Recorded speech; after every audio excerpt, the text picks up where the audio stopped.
Who calls for today with that ready check? If it's just me, you know I'm ready.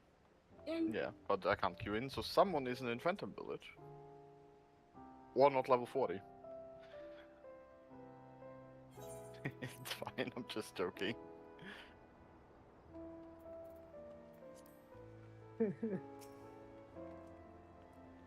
Who is not in Phantom Village or level 40?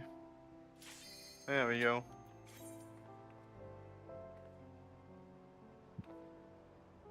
So Manila fell.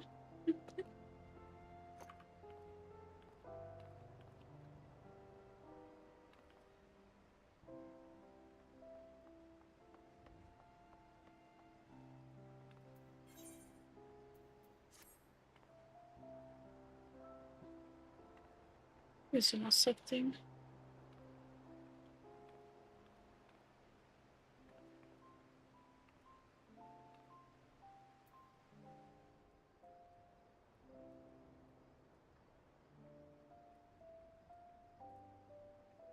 Righty, we are a newbie, right? We are. If you're a veteran, you can do 2 fates and just do whatever the fuck you want. If you're a newbie, just walk to the pavilion. I'll do boss 1 explanations.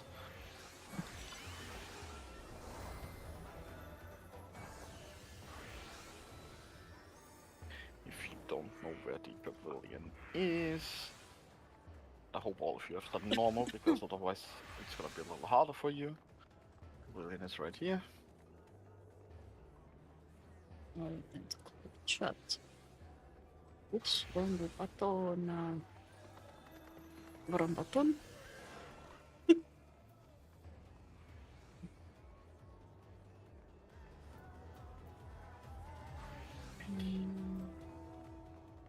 Just one person missing invoice.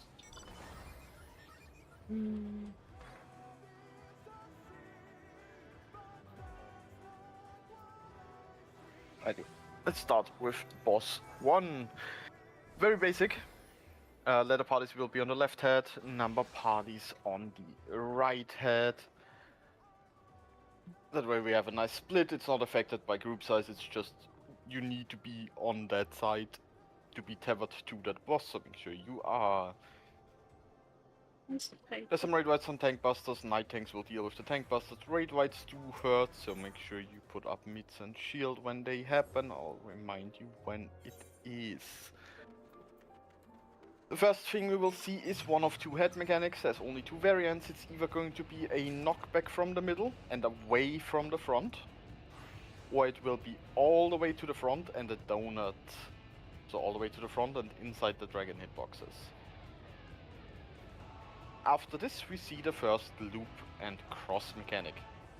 The bosses will do 4 AoEs in a row, and they will either be a cross AoE or a donut after.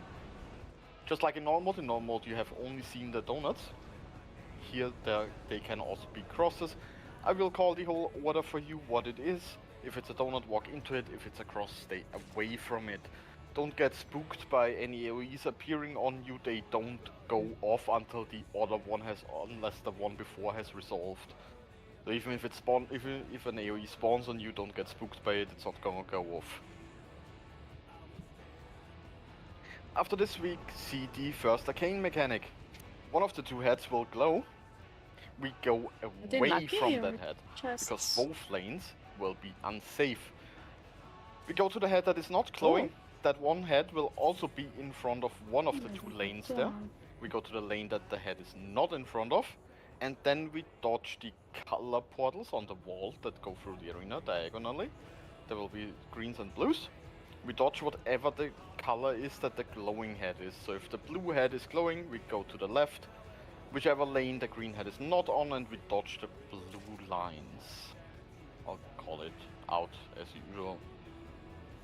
And then there's also a second arcane, which we will see a little later, where everything spawns in a cross pattern instead. There will either be an in and in line with blue, or an out in line with green. I'll tell you the order, you just need to do it. Don't do that mechanic all the way front or all the way back. If you the donut mechanic in and in line with blue all the way at the front, and then it's immediately like 2 seconds later it's out and in line with green, you're not gonna make it. So just do it around middle. And then the big mechanic summon. Bosses will summon some thunder and lightning cones at the front and at the sides. Oh, if they are ice cones, we wanna be on the green head side. If they are lightning cones, we wanna be on the blue head side.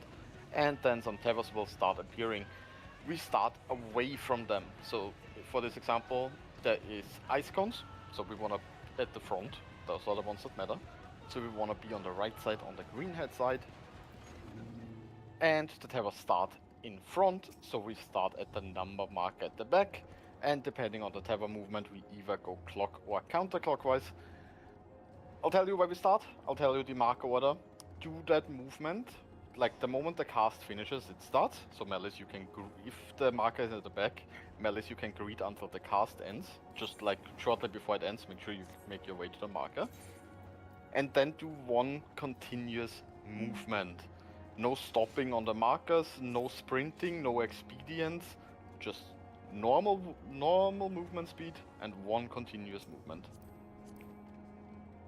Once we're at the 4th marker, we can stop. Oh, Pavilion is lit up, but there's no ciphers, so we just need to wait. There's still 5 minutes, don't worry.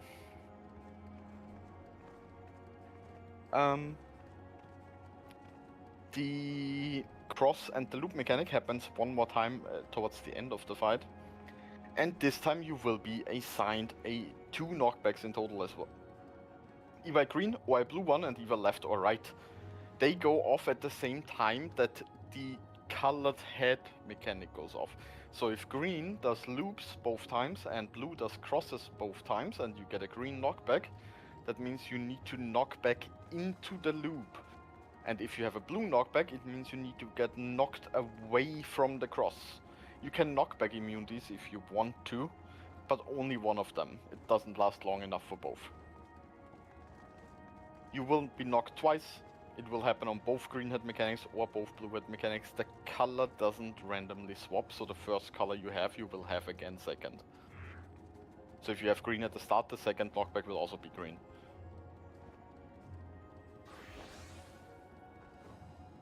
And that's pretty much all for boss 1. If you have any questions, feel free to ask. There is also a playlist with some clips to watch. I can repost it in the thread real quick. There you go. If you just want to watch some clips until we go in. But boss 1 is not that scary.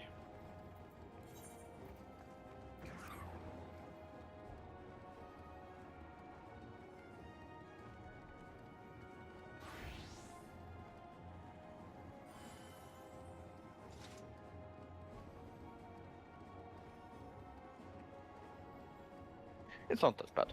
The knockbacks might catch you off guard a little bit, but otherwise the boss isn't too bad. Like the knockbacks during the loop and cross phase, the second one.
on the pavilion by now. Tower will lock in soon. And there we go.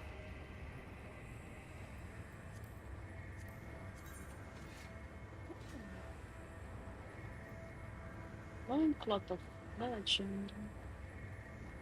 Don't know how to get it, but.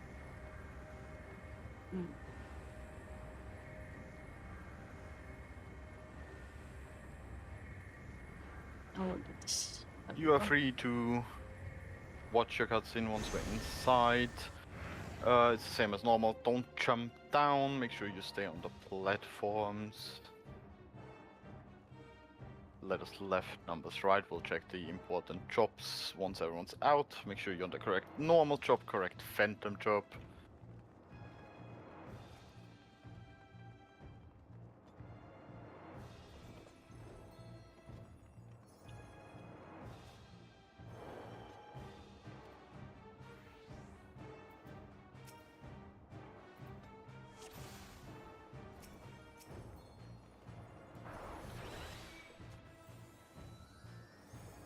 Let me check there.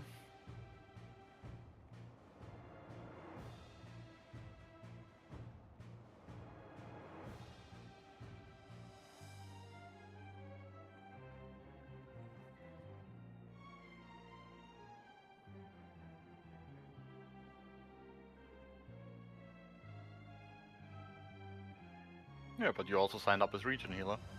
As Caster and Region Healer, and you're on the roster as Region Healer with White and White Mage.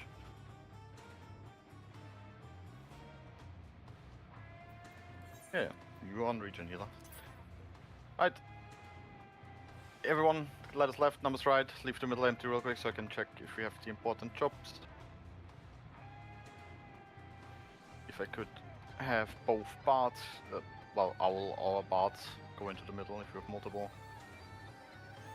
80, the time mages. Ranger. That's one, there's two. And black mages. There we go. Alrighty, that's all we need. Party leaders, please check your parties. If the phantom jobs and jobs are correct, then you can jump down after your party leader confirmed.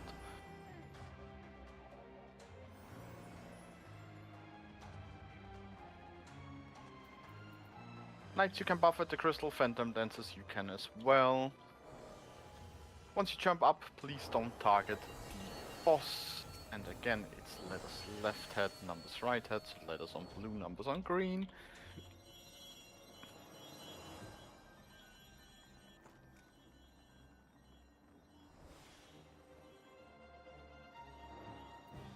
Party leaders, you can start doing ready checks. Make sure that everyone has food.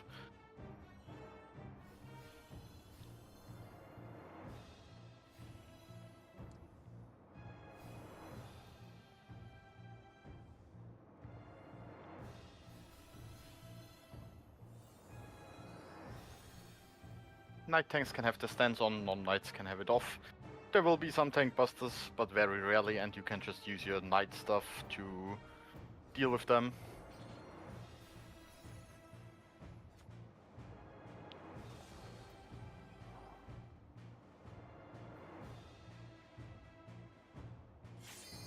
Hi Sam, thank you so much.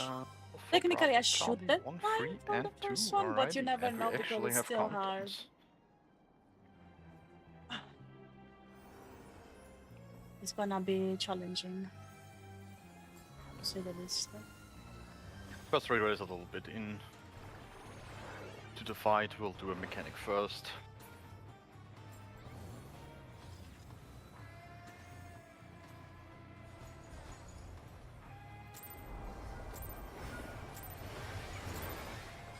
And let's go. You have about 7 GCGs to clear, so use your stuff. Especially Phantom Samurais or Yanukis. Yeah, Tevos, they just tell you which head you should be attacking. And then we get a head mechanic first. It is front, and not all the way to the front, a little to the sides. Go raid white.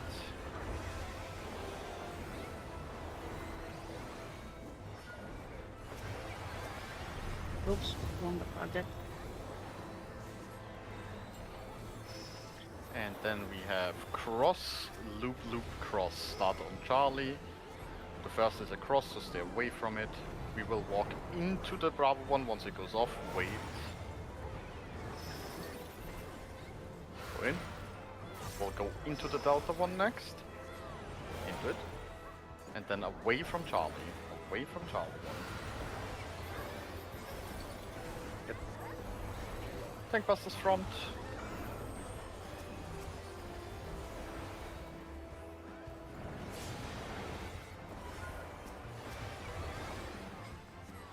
Then we have the first arcane mechanic.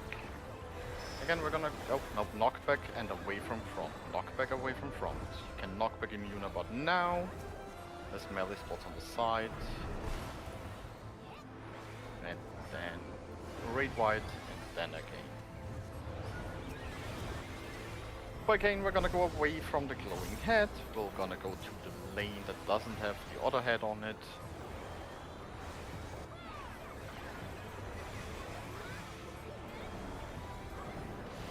We are going to the right, in the inner lane, and in line with green. Not all the way front, just a little back. Yep. And then we have the first summon mechanic. I'm gonna tell you which number marker we start on and what the rotation will be. Melees you can greet until the cast actually ends. We are going to the left and back, so on 4. I'm gonna start on 4, and it's 4, 1, 2, 3. You can still greet until this cast ends. It will be 4, 1, 2, 3. And let's go. 1 continuous movement. 4, 1, 2, 3. Keep going. And 1 more. And we're done. Rest people if they need it. We'll have the second arcane, the crisscross pattern next.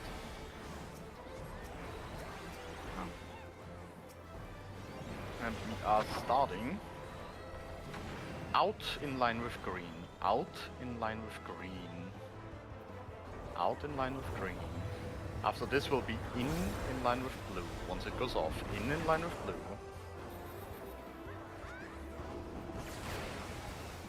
Rest whoever needs it, raid white. Tank busters to the front.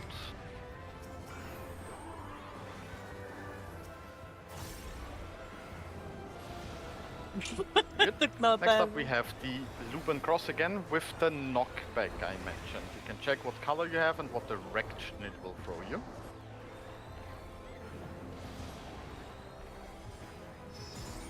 It is loop, cross, cross, loop. It's blue loop first. Blue loop on Alpha. Green cross on Bravo. Blue cross on Charlie, blue cross on Charlie, and then green loop Delta. Ouch. Press whoever needs it. Oh no. Wait. Oh, of course I died. Raid whites, help your healers. My god. And then we do the arcane mechanics again. This is the first one again, where we go away from the glowing head. Go left, inside lane, in line with blue. And then the second one immediately after.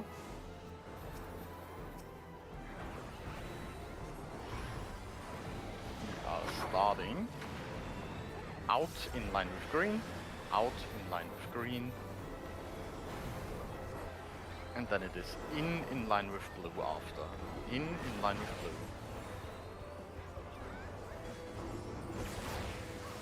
Good. Great white. If anyone needs it, rest them. Once the blue head dies, start attacking green. Hit green. And close. Don't forget your chest. There's spoils there. And once you use the sigil, don't run ahead. We have traps.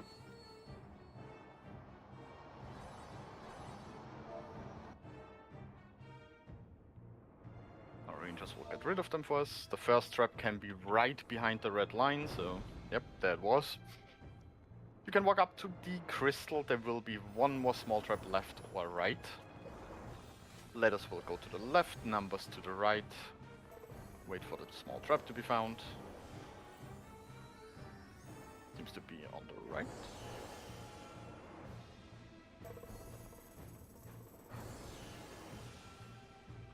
Jump a little more towards middle. Okay, but it's perfectly middle, it should hit it. There we go. Found. Letters left, numbers right. Numbers, you can drop a voice channel down.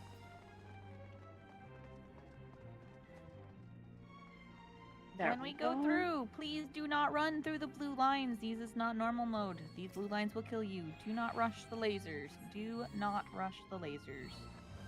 I'm gonna keep repeating it. Don't rush the lasers. Take your time with these. If you don't think you're going to make it, just wait. They will one-shot you here. This is not normal mode. They don't just hit hard, they kill.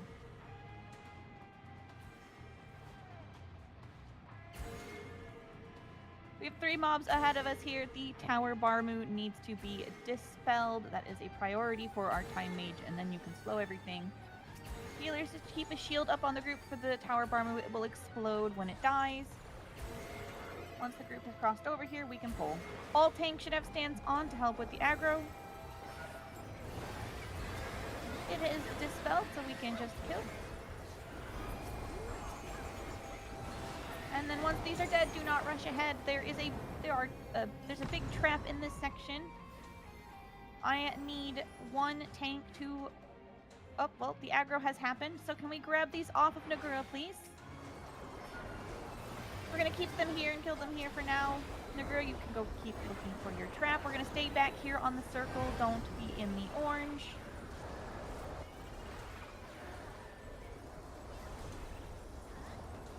Right, trap has been found. Anyway, alright, off we go. In this next section, we're going to grab these 2 birds and take them up the staircase. But take note of the floor. That's part of the puzzle later. We don't need it yet, but please grab aggro off of me. Thank you. We're going to bring them up the staircase. Don't worry about killing them there now.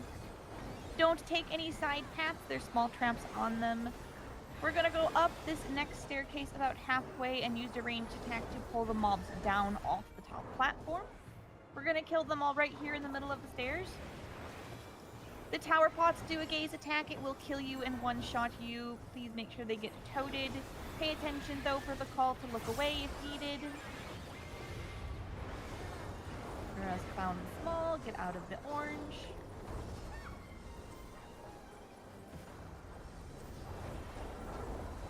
Out of the orange.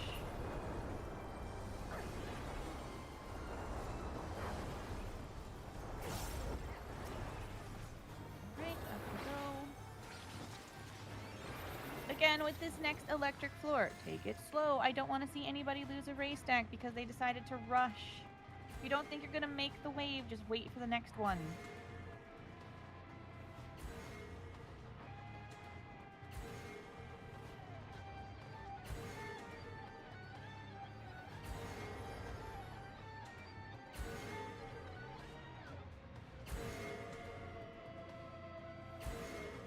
While we wait for the rest of the group to get here, there are 3 Tower Barmu again. We're going to go with the one closest to us on the right first. We're going to dispel them right to left. I'll tell you when all of them are dispelled and we can just fucking blast them all. Healers, just keep shields up on the group. Time Mage, remember, right to left. You can pull tanks.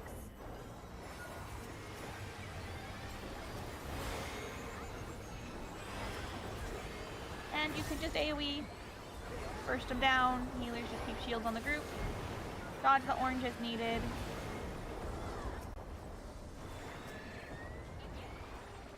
And we don't want to run ahead here. Just wait for the cubes to come in. There can be a trap up ahead here. It's on the ring. Go. Alright. Once the sigil is active, you can move back up to the other voice channel. Please don't run ahead. There's still a big and small trap that need to be removed.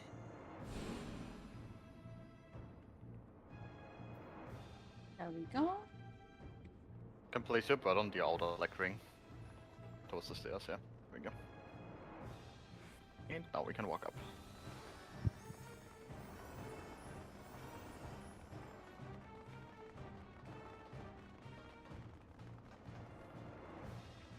Alrighty. Time for some explanations. First of all, white mages, can I have you on the left real quick so we can mark you with bind 1, 2, 3? If you have the macro, it's in the white mage guide, so it's easier to res. I give you a fair warning here if you're playing white mage. Entity culling in here is very bad on this fight. That means player models will just vanish on your screen. So after mechanics, if there's a second of time, just walk around the arena a little bit and see if you can see any dead bodies. The game will only display about like 30 characters at a time during this fight. It is very fucking bad. Alright, with that warning, you get another warning for all healers. There is a raid wipe after every single mechanic. There's only one mechanic where it doesn't happen, just assume it happens after every... Don't wait for a call, just do... If a mechanic ends, shield. Just do it. Melees. The raid wides are physical. That means they hurt your healers and casters a lot more than they do you. Press your feint. This is not a suggestion. You see a raid wide, you press feint. Otherwise your healers will die, and then guess who dies next? Make sure that shit is up on every raid wide. Phantom Dancers. Dancer 1 will do the first Sword Storm. That's the name of the raid wide. Not Sword Dance, there's a Sword Dance as well, that we don't care too much about that. We care about Sword Storm. Dancer 1 will do the first Sword Storm. Dancer 2 the second Sword Storm. Then you keep alternating. And after the knockback mechanic, I'll explain it in a second. After the knockback mechanic you reset, so it's Dancer 1 again, then Dancer 2. I'll try my best to call it and keep it. Tell you when. You can press it, it has a delay. Cecilia, I don't know if you've danced before. Mesmerize has a like 2 fucking second delay before it actually applies, so you need to like do it at the start of the raid wide already. Okay. Very specifically, if you are on an English client, you press it as soon as the cast bar hits the first S. I mean, yeah, I wasn't lying to you, it's really bad on this boss. Right, let's get to the mechanics. The very first thing we will see is the boss will spawn 4 swords in total. 2 of them will go to the very outside on an intercardinal, and they will keep dashing through the middle. Meaning there will be a constant cross pattern going through the middle, so only cardinal markers are safe. 2 of the other swords, on the first time we see this mechanic, they will go into the first ring and the third ring. So the one the letters are placed on and the one before the numbers. So meaning only the middle ring is safe. The boss will then jump 3 times. He will jump around. The very first time he guarantees jumps to a cardinal, which in this case will always be alpha, and does a side cleave. We're gonna go to the side he is not cleaving. You can tell by looking at him, and there will be a tether going from him to the sword. That side is not safe. The side the tether on is the side that's not safe. At the same time there will be swords from middle. They are going to shoot north or south. So once the boss goes north and tethers the sword, go to the side that he isn't cleaving, look middle, and line yourself up with a sword from middle. After this he will jump to another marker and either do a frontal or back cleave, so either cleaves his entire front or his entire back. Be very careful during this. The swords rotating around the middle still exist. So ring 1 and 3 might still have a sword going around. So when you go behind or in front of him, be careful you don't walk into one of those swords. He will then jump again and either do another frontal or back cleave or another side cleave. That last one is random. We'll see what he does when he does it. Yes, when I say traffic, that's the rotating ones. They go 90 degrees every time. Just try to not be in those rings. After this, the boss goes back, we get a raid white, and the next mechanic we see is the first cycloswords. The boss will spawn one big ring right in the middle that is either a in or an out first. You can tell by the swords floating around it. If the swords are on the outside, it's a donut, so in. If the swords are on the inside, it's an AoE, so out. Every ring in this fight always swaps after the first hit. So we're gonna drag the boss to south. We're gonna start either in or out, depending on what the first safe spot is.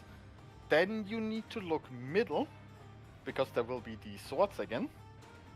Line yourself up with one of them, and once either the AoE or donut goes off, you go in or out, and stay lined up with the swords. The swords happen on the second one. They spawn very early though, you can line yourself up very early. Again, another raid white, and then we see Sword Dance. Sword Dance is also a raid white, but it does not hit as hard as the normal raid whites. It doesn't do that much damage, it hits 4 times, but it's not that much. Just some basic shields will absolutely do. It's the little blue lines that he puts on the floor with this. You've probably seen that in normal. They will go off in the order they spawn in. We will drag the boss into the 4th line to the outside. It will always be between Charlie and Bravo. Well, Free and Bravo. And then we just dodge into the first one that goes off next to us. There's 2 patterns to this. The easy one is we just drag it to like Free and go to Charlie. Just 1 marker movement, very easy. There's also the cursed one where we start on Bravo. And we need to move into the 2nd line that will be on 1. Where you need to be quick because the 4th line will overlap the safe spot. I'll tell you if it's the cursed one, just pop sprint if it is. It's fine. It's still a fine dodge, it's not that bad, but it is a lot quicker than the other one. Oh, that's popped. And then we get to the knockback mechanic. The boss will spawn 5 AoEs, 5 swords around the arena. They spawn in a pentagram, and we will get knockback from all 5 of them. 2 of them will have lightning around them, like a blue aura with like some orbs floating. Yep, don't forget a wiggle check, don't get AFK kicked. If they have that blue aura, the lightning around them, that means they will do an AoE first before they do the knockback. Meaning we don't want to get knocked to them, we want to get knocked next to them. So if we start on Alpha with the knockback, and the sword on the 2 marker has lightning around it, we get knocked to Charlie instead, and then walk over. White mages, phantom white mages, you can blink at the start of the knockback mechanic, and if you accidentally get knocked too close to a lightning sword, blink will just let you ignore that AoE.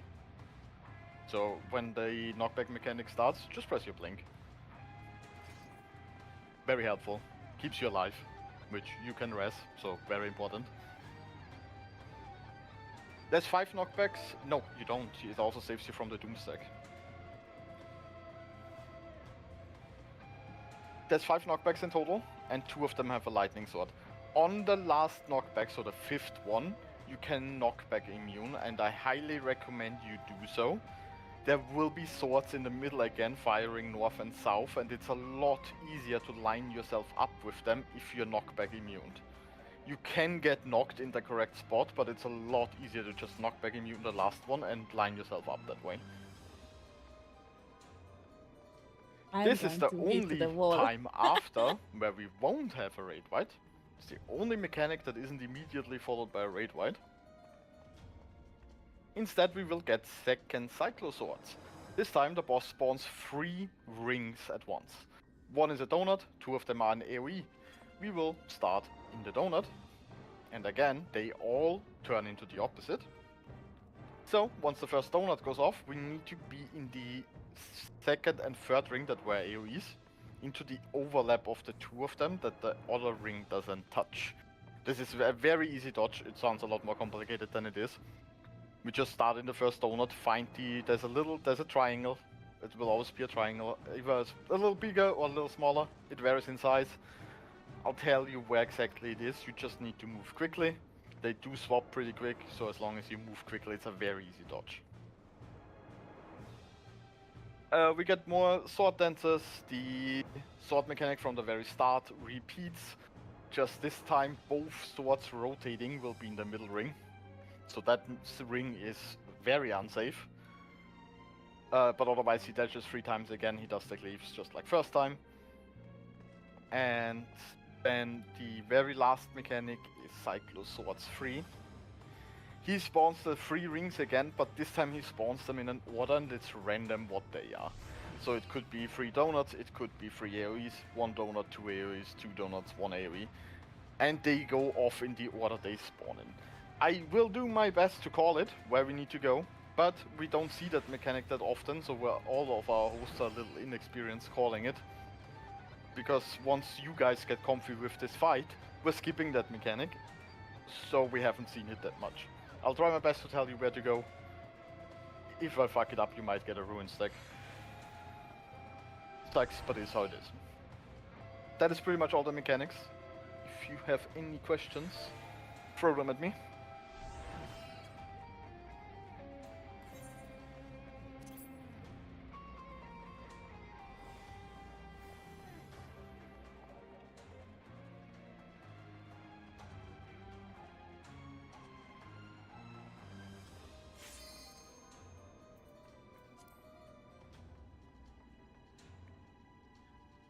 The ring hits are physical, I believe.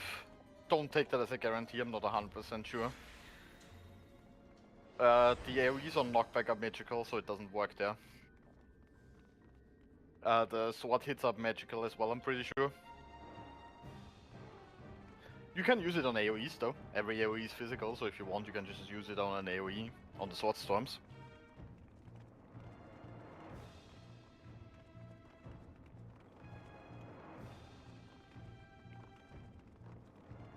Alrighty. Let's do some ready checks. Make sure you have some food. And let's kill this bitch. Oh man.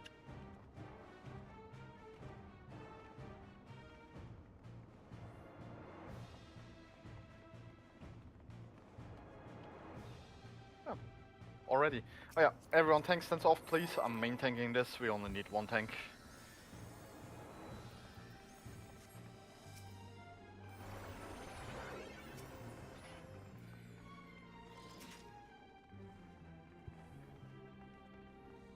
We will start with a raid white so you can shield at 10.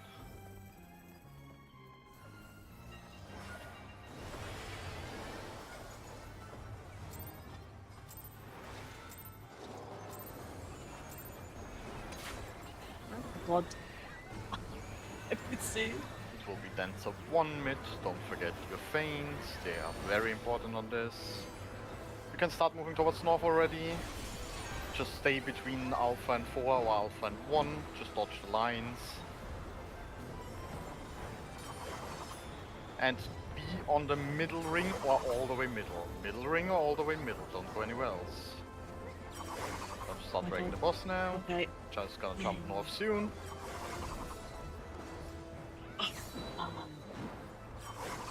Be on the 1 side. That 4 side, 4 side, 4 side. Watch swords in middle. He's just gonna jump again and be in front of him. All the way middle is safe. And I got the He's gonna res. jump 1 more time behind him and line up with a sword in middle. Behind, line up with a sword. Good. Okay. Raid white will be next. Dancer 2 mid, feints, don't forget, very important.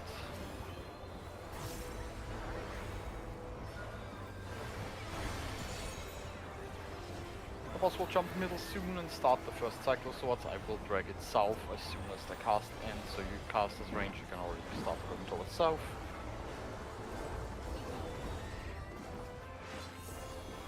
We are starting out.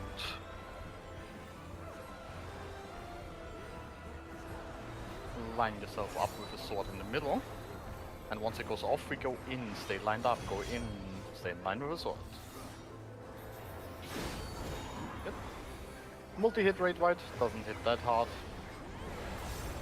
Just have some mitigation. We are going to the 2 marker, and once the line at Charlie explodes, we go to Charlie. Yep. And guess what's next? The Raid White. That's a 1 mid.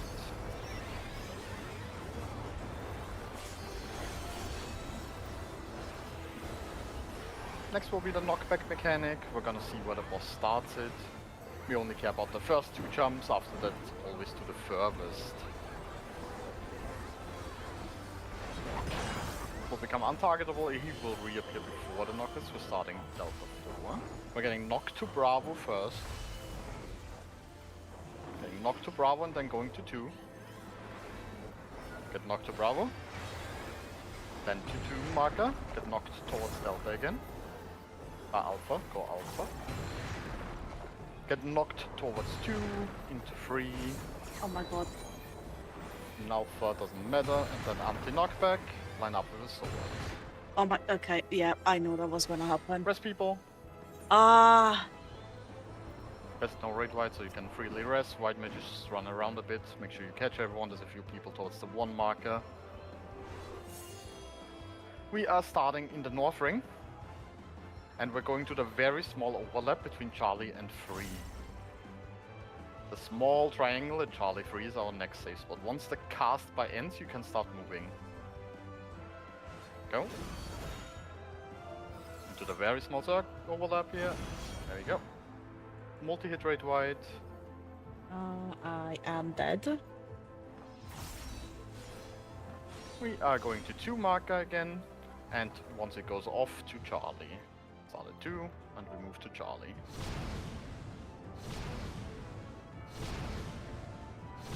A raid white. And so 1 again, if I'm not wrong. We're flipped. Well, it's fine. Alrighty. Stay on a cardinal. Just Charlie is fine, you can just stay on Charlie. He jumps to a random marker first here, so just don't be in the swords. Don't gap those too early, there will be another cleave through middle after he jumps, like a second after. Don't gap those too early. Alrighty, be in front of him, line up with a sword. In front, line up with a sword. Don't be in the middle ring. Be on the 2 side. Don't be in the middle ring. Don't be in the middle ring. And in behind him, line up with a sword. Behind, line up with a sword. Good. Raid white. Right, But rest people. Run around a bit, find all of them. That's a 2 mid in this case. Keep resin. We'll get the triple cyclo swords here. The ones that spawn in order. I'll try my best. We're starting out of this one. Into the next one. Then out of this one, okay. We're starting in here. In the second one, we go into the first one towards 2 when this goes off. Go towards 2. And keep going all the way to south. Out. Into the third one. Into the third one. There we go. Multi-hit rate white. Oh, good luck. Huh? Going to 2 and going to Bravo this time. Go. One more raid white. Melee LBs are fine.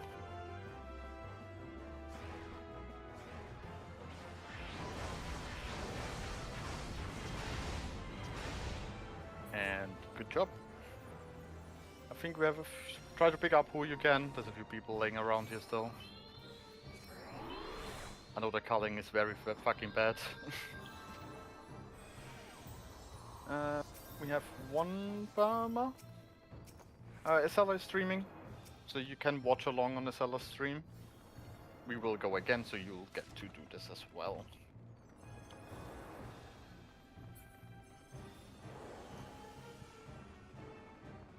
Once you jump up, don't go up the stairs, there's big traps.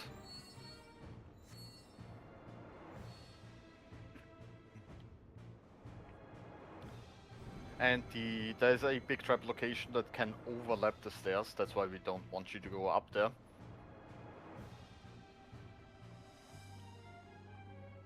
There we go, it's gone, you can walk up now. There's Azella's new best friend, the red orb. It gives pacification instead of silence this time, so any physical skills will in fact be gone if you touch it. We're going to pull the enemies towards us, towards this platform, as there is another big trap. So once we pull, the rangers can go and find the other big trap.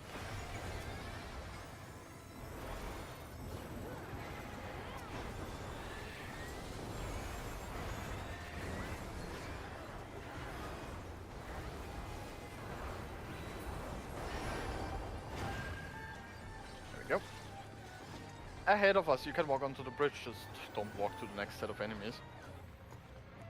In front of us is a lockward and 4 armors, but the most important part is you can see around the blue ring in the middle there's a red line around it, which means the blue ring itself is safe.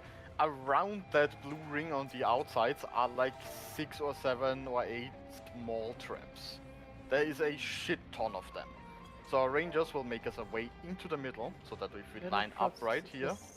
Yeah, middle is fine. Yep. So we line up right here middle, right here, on the blue. Right middle, so we can walk into there. You want to walk straight into the middle ring and then stay in that middle ring as there's traps around us. Physical ranged, I want you to target the lockward. He will cast entrapment. That cast needs to be interrupted. Just dodge the orb again. We'll wait one more for it to pass. No reason to rush it. He will cast entrapment that needs to be interrupted, otherwise he respawns every single trap. We don't want that, so we're going to interrupt him. Casters, healers, you can also target the lockward to kill him a little quicker. He will do a pretty big AoE at some point, so we want him dead. Melees, tanks can deal with the armors. Casters, healers, range, deal with the lockward.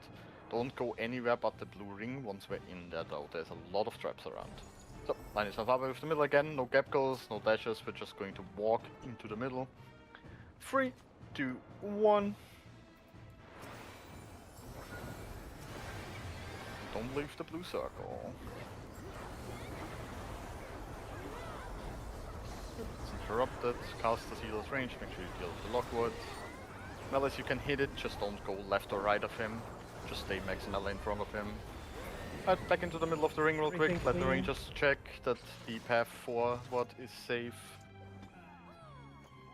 We're not going to the left. Just type in the ring, please, not outside the ring. No, I okay. Got it already.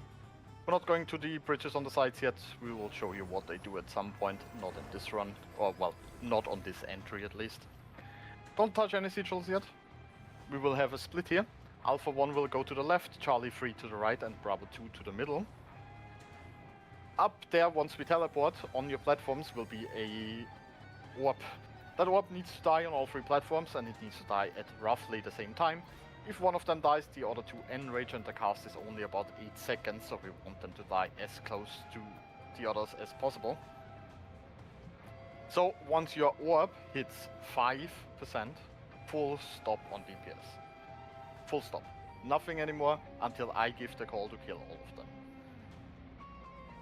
The Bravo 2 platform gets the privilege of having a monitor up there that tells me mechanics for the Alpha and the Charlie platform. I can see where Cyclopses spawn on your guys' platform and do AoEs. I will tell you where the safe spots are. For example, I'm going to say Alpha platform, east-west, Charlie platform, north-south.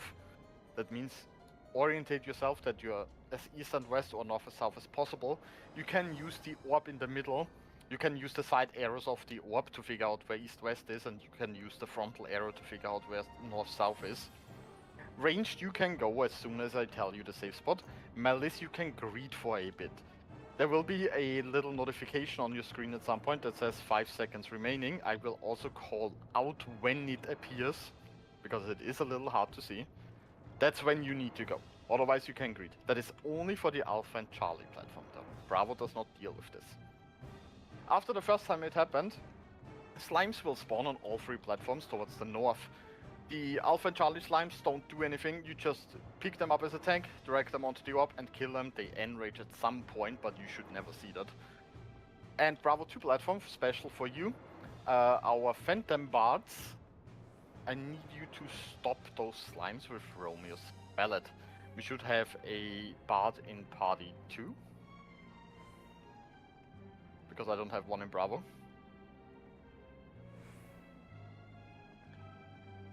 So, nope, just the middle bot. Just the middle bot. Just the one on Bravo 2. The Alpha and Charlie platforms don't need to do this, it's only the Bravo platform. Okay. So just wait for me to tell you, and when I say stop, press your Romeo's Ballad. Tanks, all of you please have tank stands on. If you pull the slimes, when you go there to pull them tanks, press cooldowns. If all 4 of them hit you at the same time, you're just dead. So when you go there to pick them up, make sure you use cooldowns, please. And then it just repeats. We can jump up, just don't target the ads yet. And again, make sure we need to kill them at the same time, so full stop on 5%. I'll try my best to call it for every platform, but I only have so many eyes. Can do some ready checks. Oh yeah, and tanks and fist range, there will be some interrupts during this whole thing. If you see the cast for the interrupt, just do it. There's no like order or anything, anyone can do it.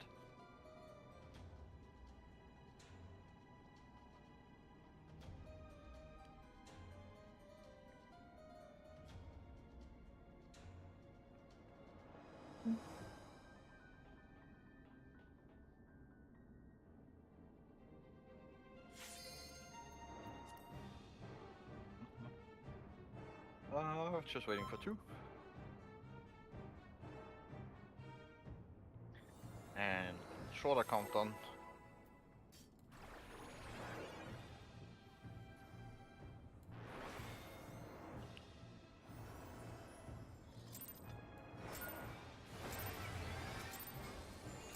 And let's go. The first interrupt will be about 3 Gs and Ds in, so very soon. There it is.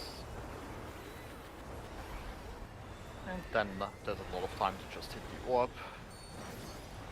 I'll tell you the safe spots as soon as I can. Again, Malice, you can greed for longer, range can go as soon as you know.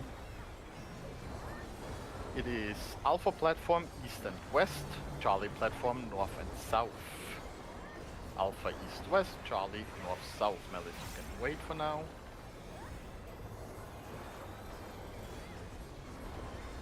And Melee, go. Get out of there. Once you get back to the orbs, there will be another interrupt very soon.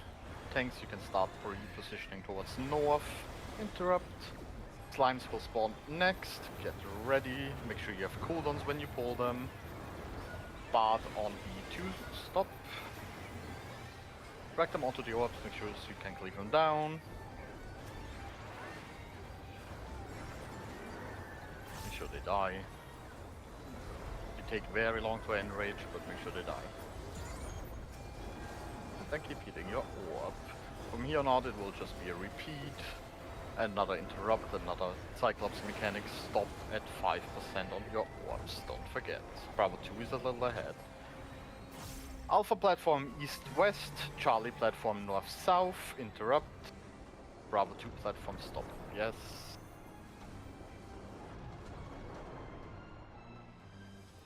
Malice, just go. Charlie 3, stop DPS. And once this mechanic ends, back and kill the orbs. And go, kill the orbs.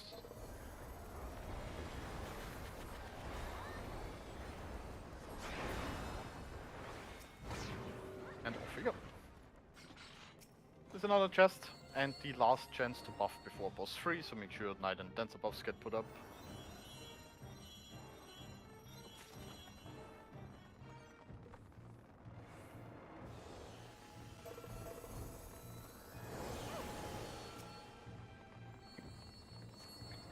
I will explain boss 3 for you. Estella will try her hands at callouts.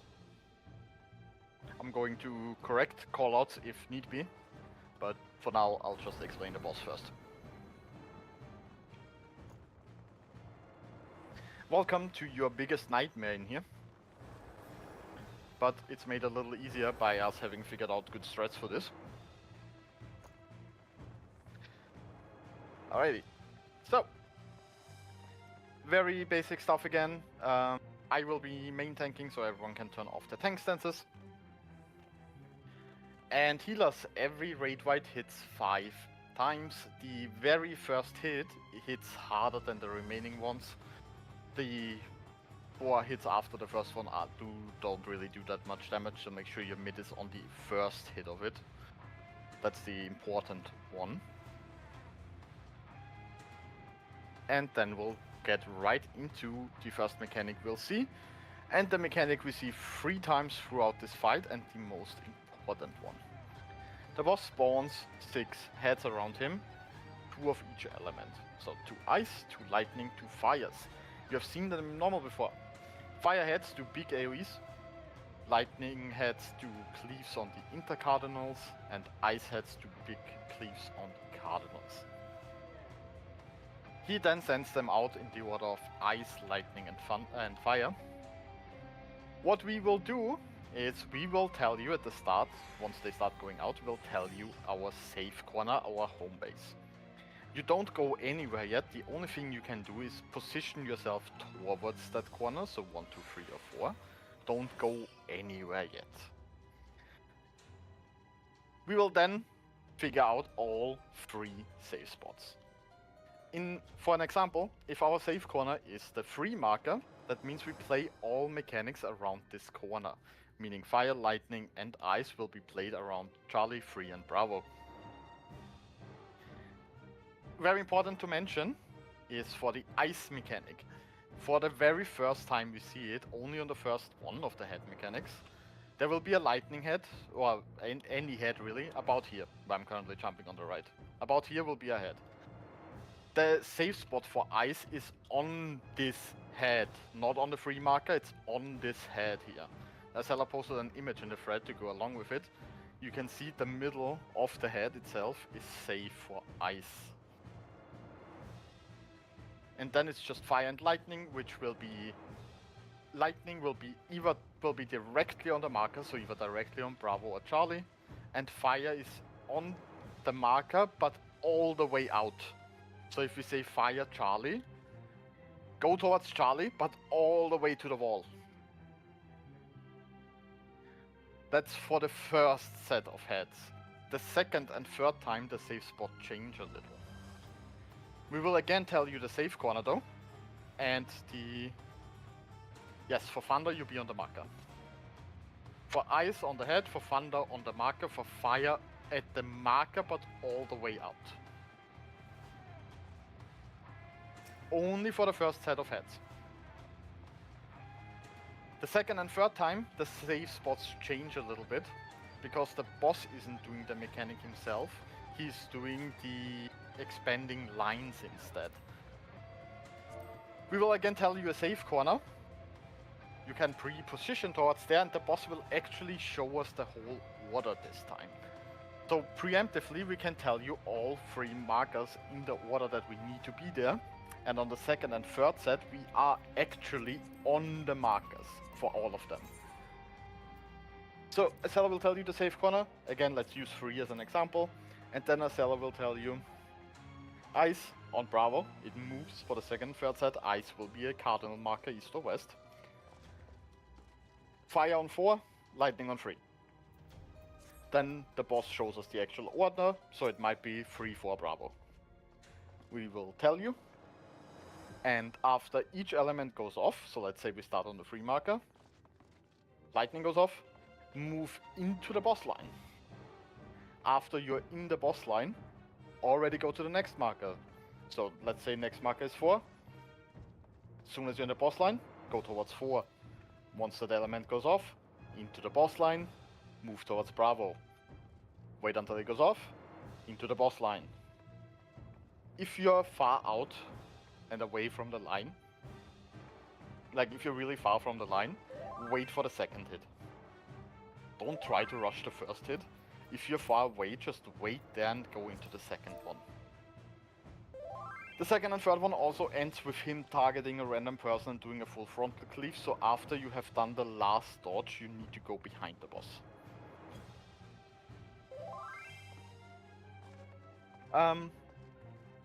There's one more big mechanic. Quick wiggle check so you don't get AFK kicked.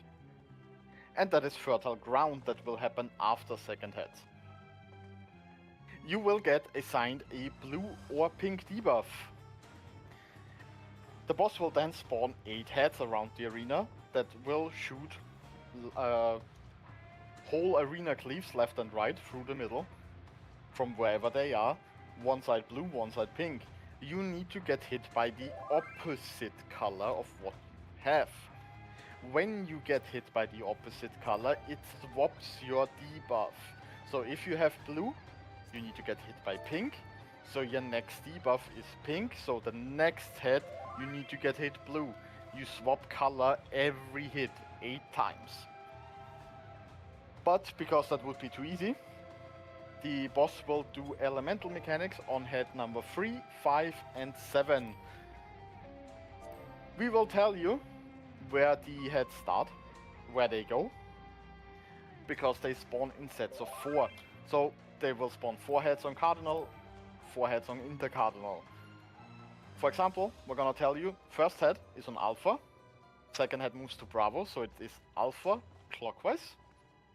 The 5th head spawns on 4, and then goes to 3, so it would be 4 counterclockwise. It can be both clockwise, it can be both counterclockwise, it can be one clockwise, one counterclockwise. We're gonna write this out in Yell chat as well, if I can do it if you don't want to, Estella, because controller debuff.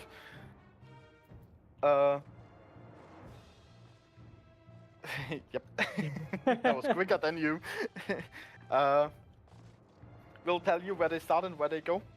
And again on head number 3, 5, 7, there will be an elemental mechanic as well.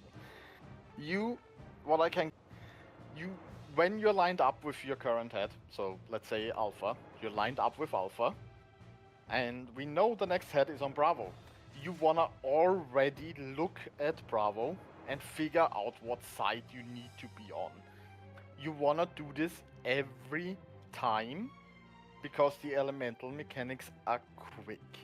You need to already be aligned with your head when the elemental mechanic happens, otherwise you might not make it to the correct side. Don't rely on the callouts during this for the elements, please. If it is fire, you need to go out all the way to the edge, and by the time you hear the fire call with Discord delay, you're probably not making it anymore. So pay attention, we will tell you when the element mechanics will happen and with what head, but you need to react to them yourself. Again, this happened 8 times in total, 3 elemental mechanics in between. If you fuck up a head, so if you get hit by the wrong debuff, you are not going to instantly die. You will get a ruin stack, and very important, your debuff won't swap. If you're on the wrong side, it will not swap color. So look at your debuff, make sure you're actually on the correct one after that. White mages, you can blink anything in here. The elemental mechanics during heads, you can blink fucking up the color of your debuff, you can blink the elemental mechanics during that mechanic. Anything can be blinked. It will save you a rune stack. It will not swap your debuff if you fuck it up on the head. Again, it won't swap your debuff, but it will save you from the ruin stack.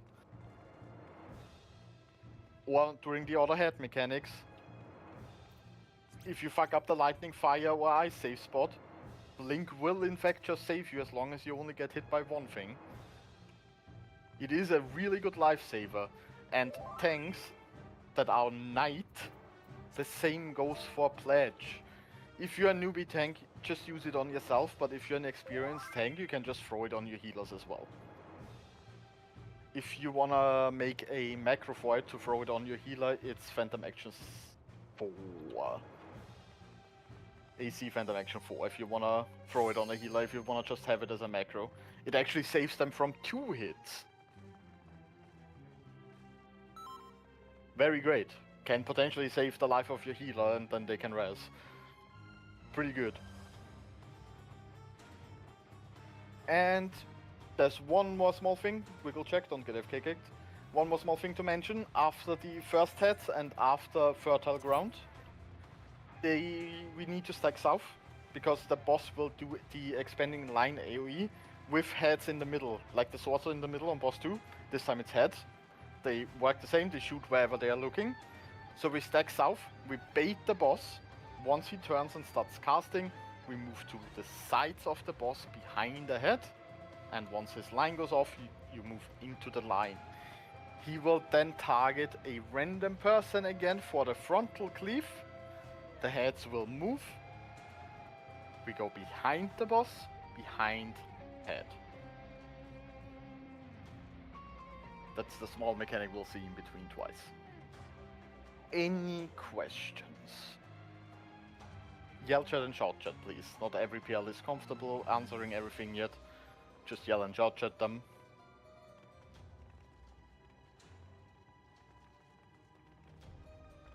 Don't wanna die.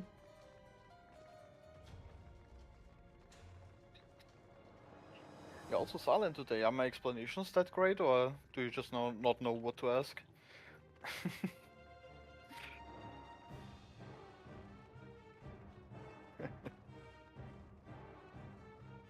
Don't be shy. Ask a question if you have a question. It is perfectly fine to die on this boss. It is a lot for the first time.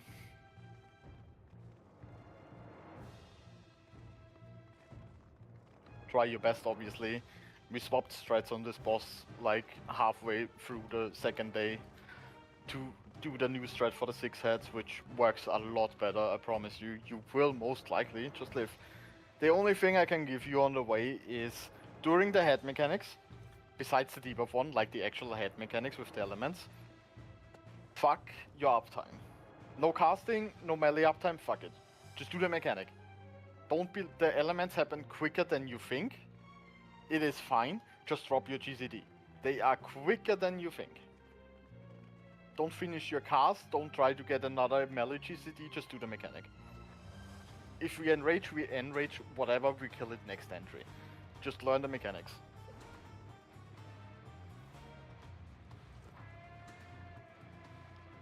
Alright, well, I guess we'll do ready checks and I'll put you into a seller's hands.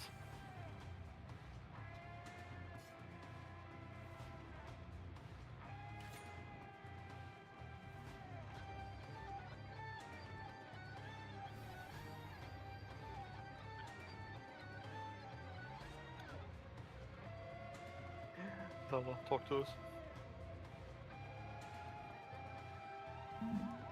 There we go. My mic keeps having the cable disconnect because it's loose, so. I'm not party 2. Hold on. Party B, it's alright. Party 2 is ready though. Thank you for telling me that my own party is ready. You're welcome. Make sure you have food on. Countdown is starting. Somebody's in combat, so we go on the old school yell one.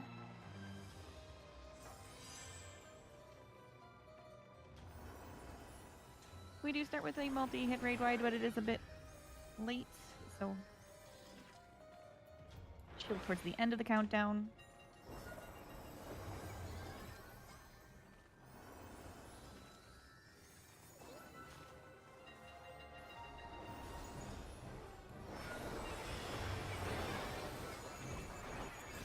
Right, pull. There's the multi-hits.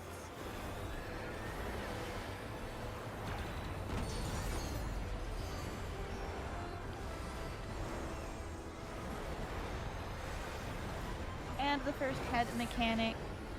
I'll tell you the safe quadrant, I'll tell you the safe intercardinal.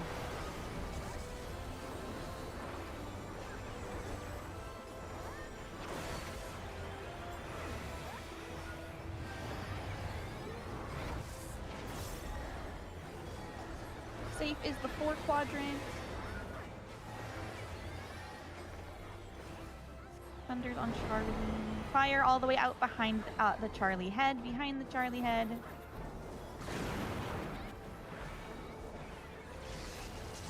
On Charlie, on Charlie. On Charlie, and then on the Thunderhead at 4. Next to the, onto the head at 4. Another multi-hit, raid wide. Everybody can pre-position towards Charlie. Make sure you're in line with Charlie. We're baiting a line.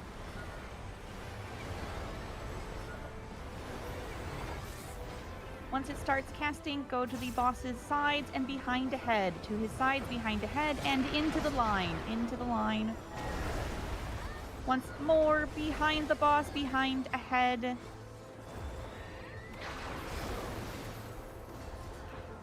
Tank Buster.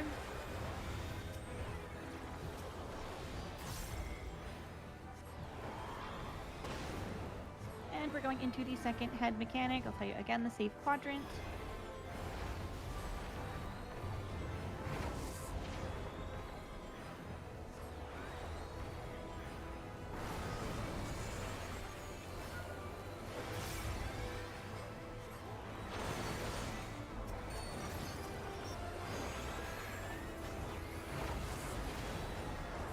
Safe quadrant is 3.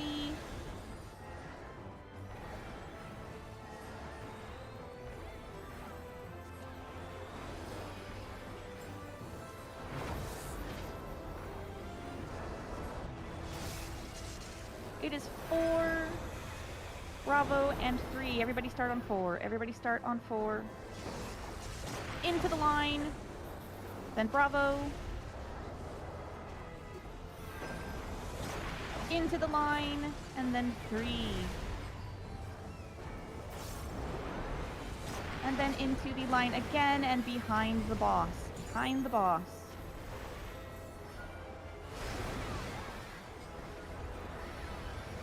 Right, one more multi-hit raid wide. There'll be another raid wide after.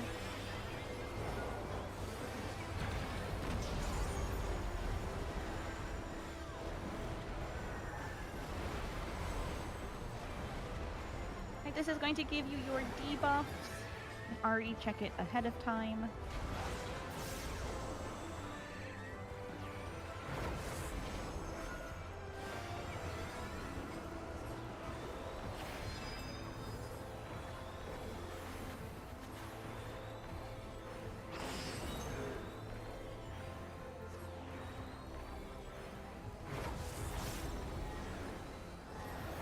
Delta clockwise.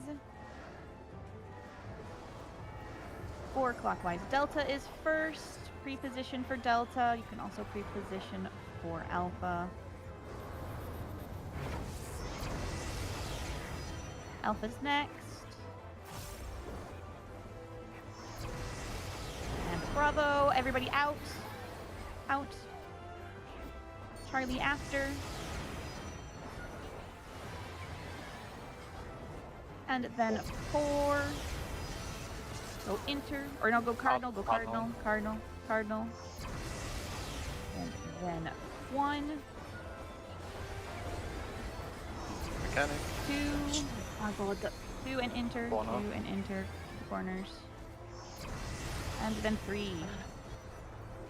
I don't have the wrong one. Okay. Yes, we can. Multi-hit raid wide, mid shield, help your healers, especially if you don't have any. My god, I looked at the wrong number. It's so hard. Stack south, stack south, stack south. Yep. Go. To the sides and behind Bundle. head. Yes, and then into the line. Into the line. Behind the boss, behind the head. Behind the boss, behind the head.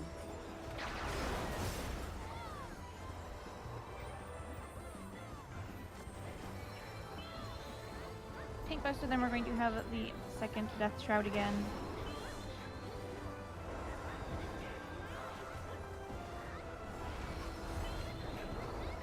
Please take your items, don't stay on the ground. Yep, just take them. It's fine if you perma, it's not a big deal. Alright, I'll tell you the safe quadrant again.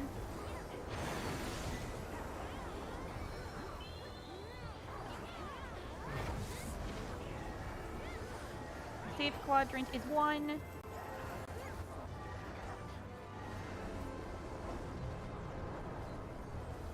Oh, god damn it.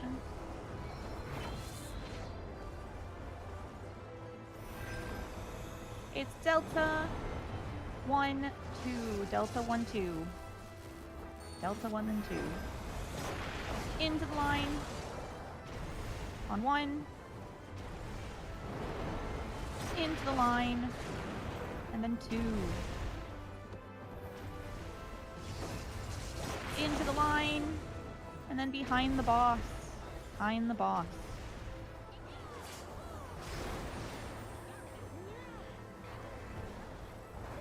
Free to my LB.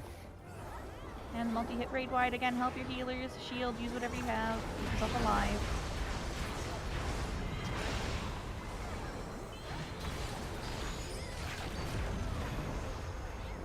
Hey. I did it. This chest can drop the mount, by the way. Get up again. If your permadeaths are like streaming, so you can keep watching along.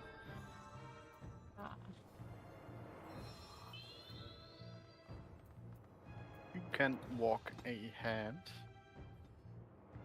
The very big room ahead of us I mean, they would did be it a the lot, support but... room if we would have done the puzzle. But now it's just a big empty room. You can just walk through it. Don't use the sigil up ahead though. There's some stuff I need to explain first. Unless you wanna do explanations, Azella. I can kind of explain it. Yeah, Yeah, sure. but you're gonna need to actually. I can like, just add onto it if need be. Yeah. Yes, That's fine. yes. Don't use the sigil.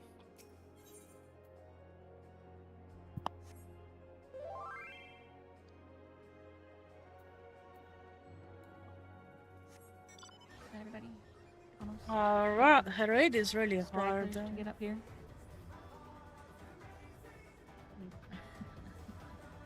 Yeah, that should be the threat. If you use the sigil before we tell you to, you have to explain it.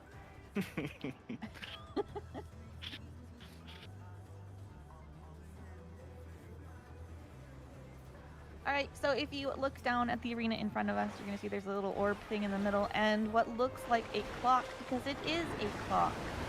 There is both a minute and an hour hand on it. When we go down there and interact with the orb, another clock is going to show up to the north, up in the sky. We need to match the time on the clock in order to progress forwards.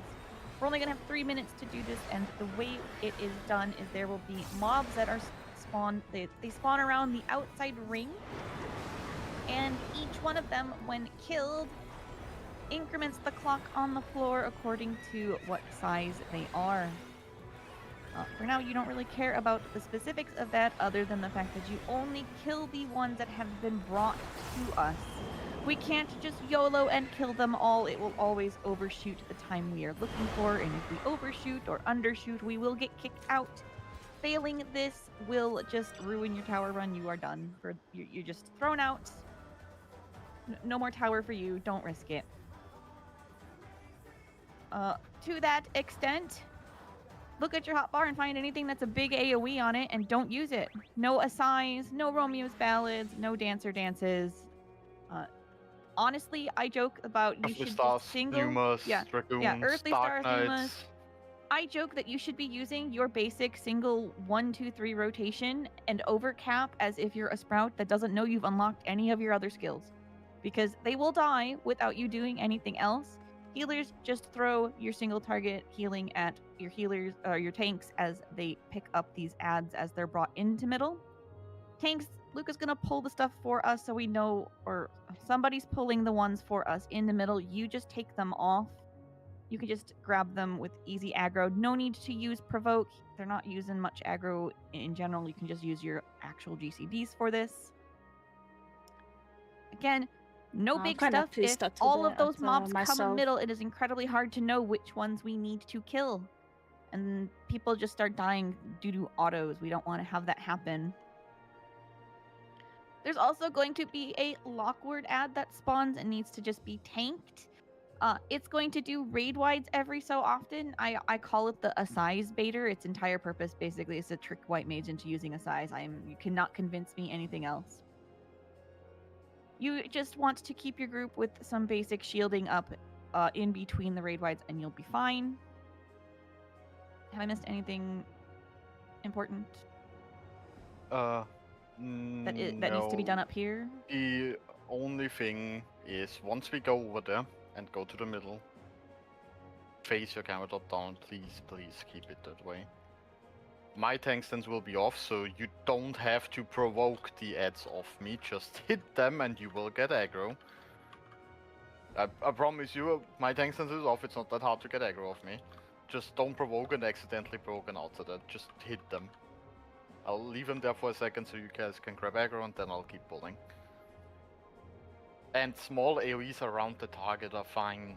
Like Flare Star, Flare, Dragonfire Dive, that stuff is fine as long as your camera is top down and you're only attacking ads that are already in the middle.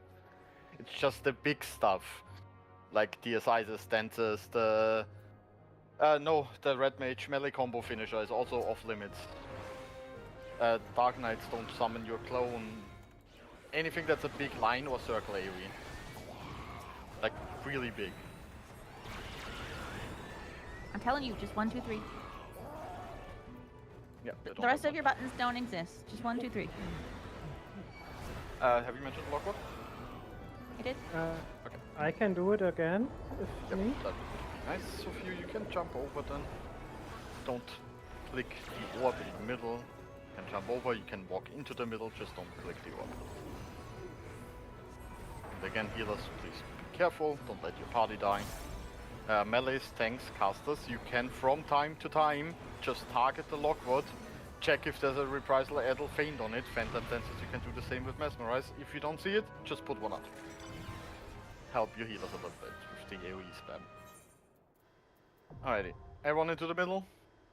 You can look at the clock at the very start, it spawns towards an off, and then please face your cameras top down and leave them that way. What are we doing? Damn, that's not bad, actually. 550? It's pretty early.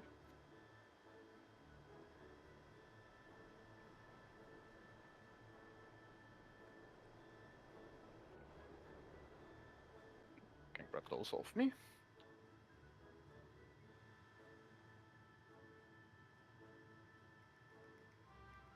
Oh, yeah.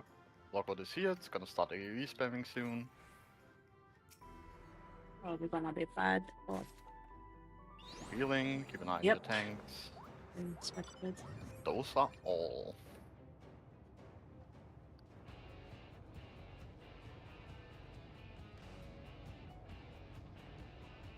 Just keep killing them one by one. An eye on the Lockwood, could use a reprisal.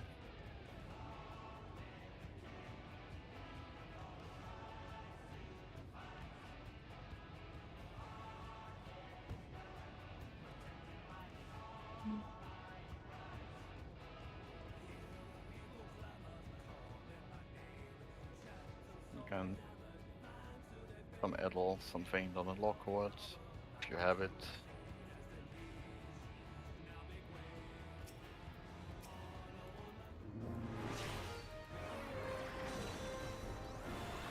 It's gonna take a second to lock in after the last Ed dies, don't panic.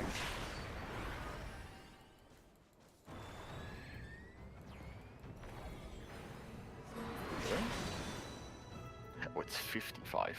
I'm blind. Fine, we just need one more Ed.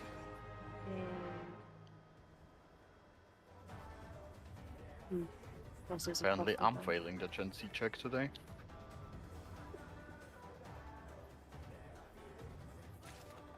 Nothing. Thank you again, as always. And pling. I'm really grateful for getting nothing There we go. out of this. Clock will go forward and we are allowed to move on. If we would have failed it, the clock goes backwards and throws us out. Flashbang incoming.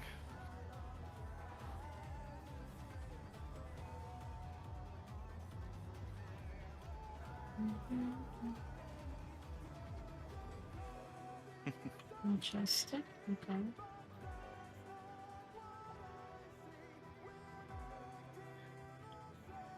I got caught off guard by the time being so early. On all the last runs, it was like 10:30, 11:50. Always had to go nearly all the way around the clock. You can walk into the first room, just don't go any further than that. Yes, Caesar.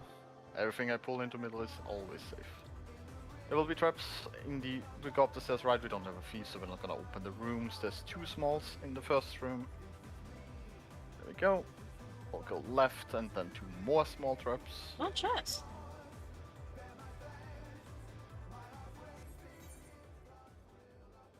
Okay. There we go. You're free to watch your cutscene. It's the same cutscene you get in normal mode. But if you want to watch it because you skipped it in normal or whatever, go ahead. Not a problem. Not chest. I will have to speedrun the explanations a little bit, because we're only at 15 minutes left, but we will manage.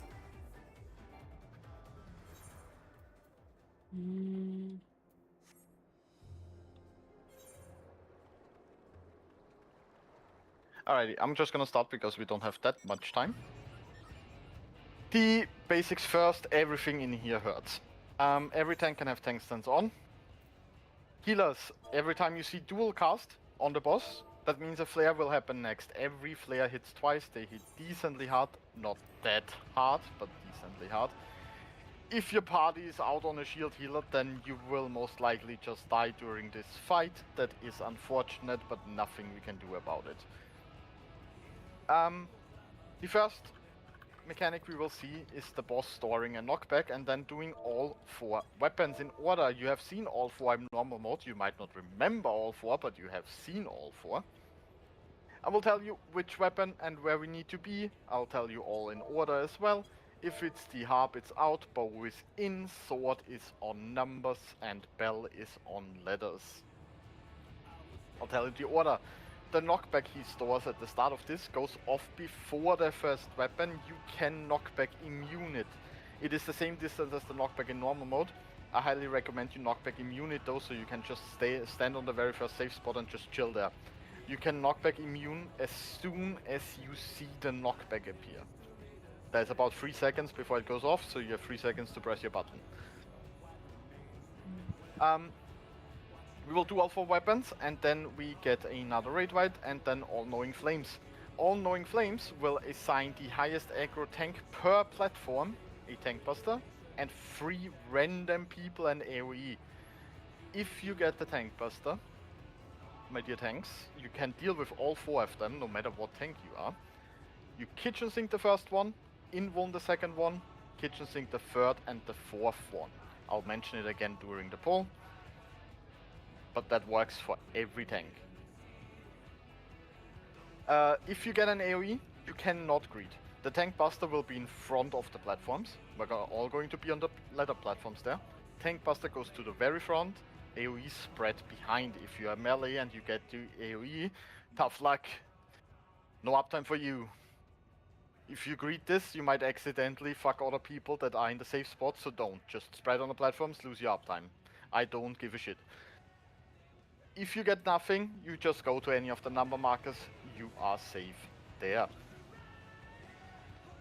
After this we start the first elemental phase. Omni elements will be cast and it's a raid wight that does pretty decent damage as well.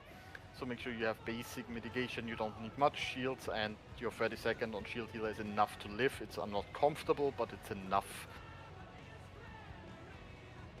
The boss spawns all the elemental platforms just like normal mode, and then he will start shooting out 6 rings. I cannot call all the safe spots for you. You have to do this mechanic by yourself. You need to look at the rings. When they touch the outside, that same element as the ring will explode. Dodge accordingly, they are a little quicker than normal mode. Obviously, only that would be too easy.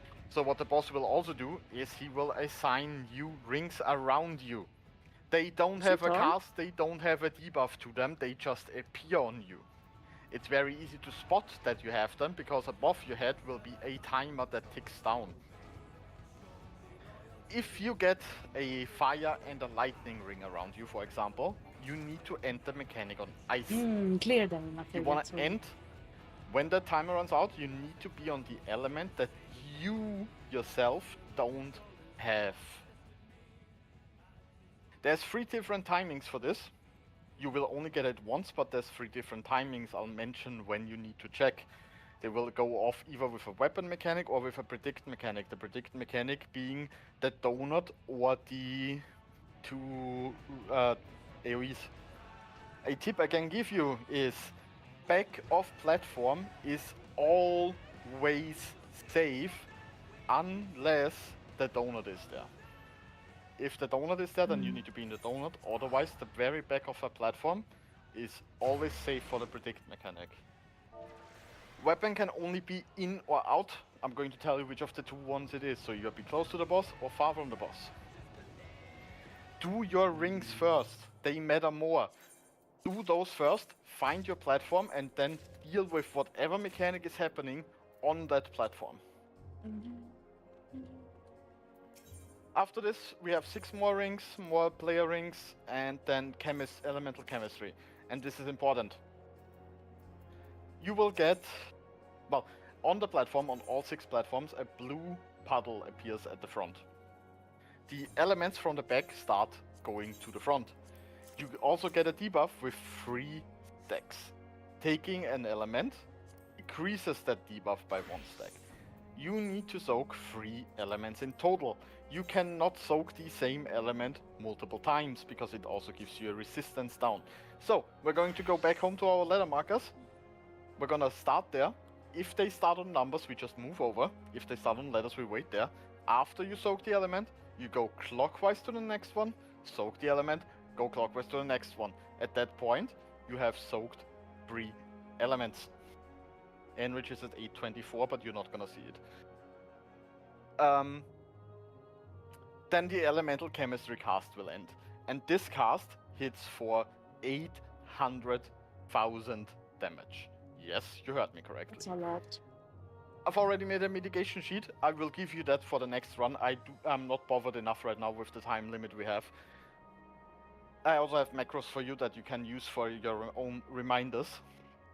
But basically, tanks and physical ranged, you want to use your 90-second mitigation on the first or second flare. Doesn't matter which one of the first 2. And then save it for chemistries. That's for tanks and physical ranged. Tanks, we also want to tank LB this.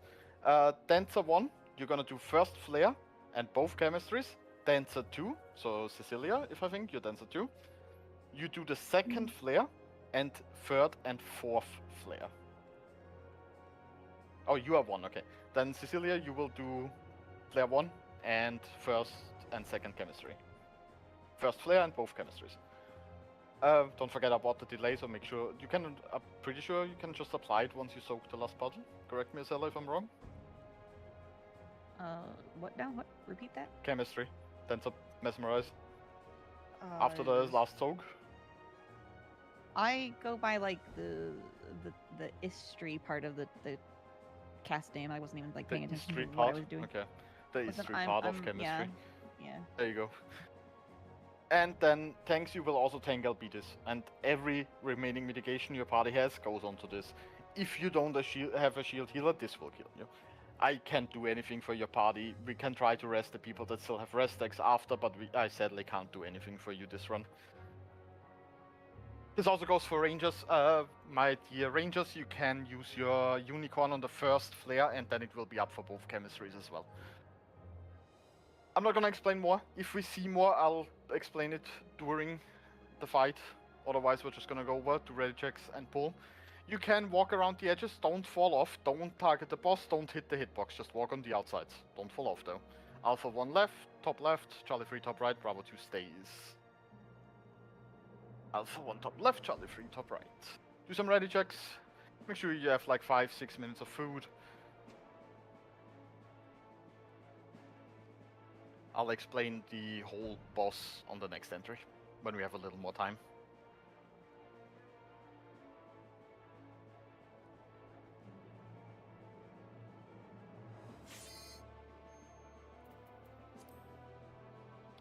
Again, you can full damage stop if you need to focus on the mechanic for this. We are not killing it, we don't even have time to kill it. So if you just want a damage stop to focus on the mechanic, perfectly fine with me. There's your countdown.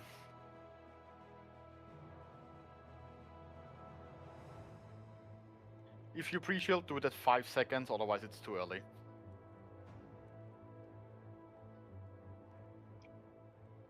It takes a hot minute before the first raid goes.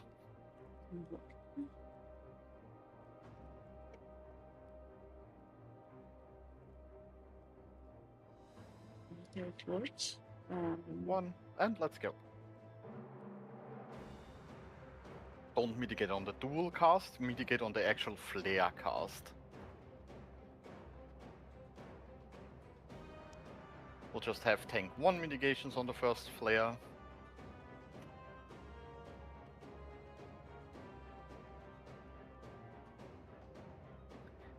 I Then feel we useless. have the weapons. He will store a knockback as well. Remember, you should knockback immune this. I'll tell you where we need to be for weapons.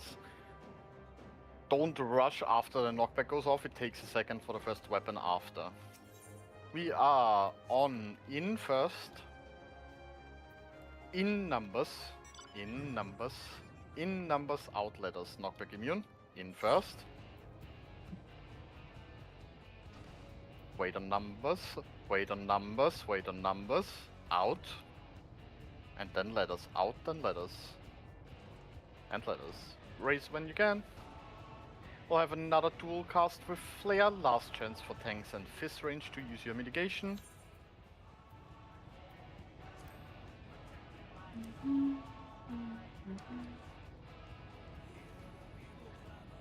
After this we will have All-Knowing Flames, the AoEs and the tank buster. You can loosely spread on the ladder platforms. Don't go off. Don't go off. Stay on ladder platforms. Otherwise you will be assigned extras. Stay on the ladders.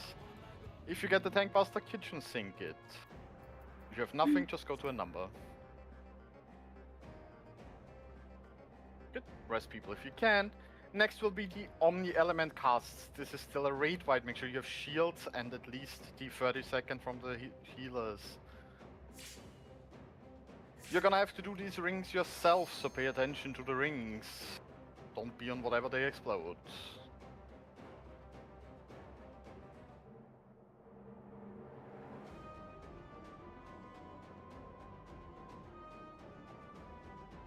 Alright, first elemental rings on the players. Go off with this mechanic. Check where you potentially have to be. It's out, out, out, out, out, and then rings. Out, then rings. Deal with the rings.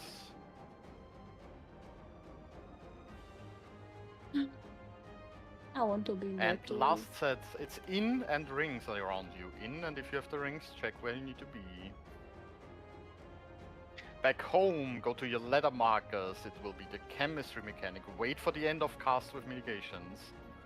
We are going to numbers. Once you've been hit, keep going clockwise. And go. And one more time, go. Soak the last one. And big mitigations. Tangle bees, everything. Oh. Good job. You can go back home. Keep rezzing if you can. We have another All-Knowing Flames. You can loosely spread on your platforms. If you get the tank buster, it's in one.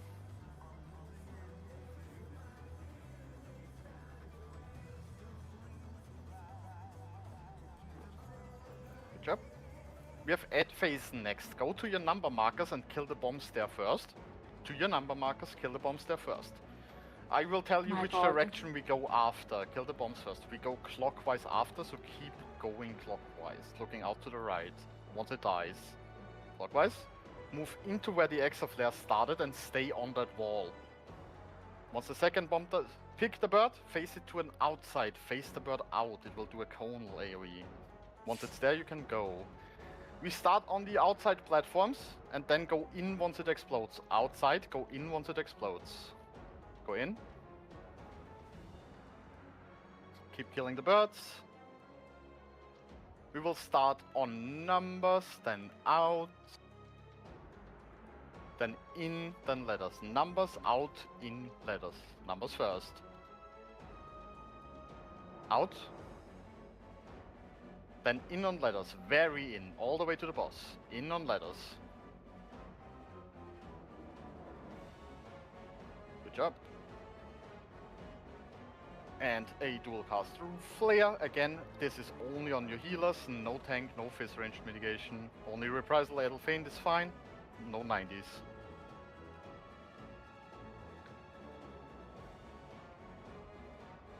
Another All-Knowing Flames. If you get the tank buster, it's Kitchen Sink.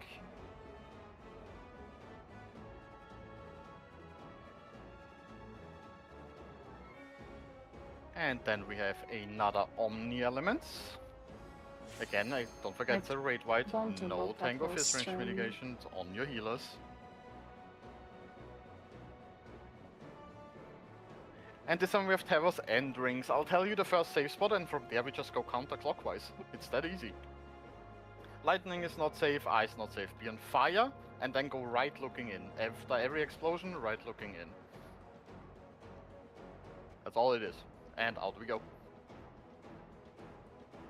This goes on 3 more times, so 3 hits of this, then there's another predict mechanic, 2 more weapons with the player rings again, another set of 3 towers and 3 rings, another all-knowing flames, another raid white, another chemistry of course, and then enrage.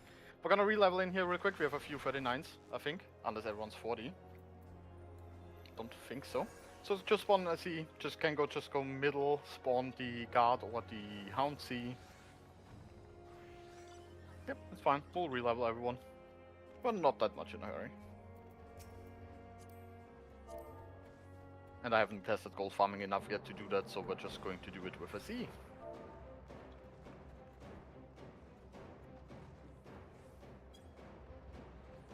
Oh yeah, we have 4 minutes. That is a good shout. We're just gonna leave and re-queue.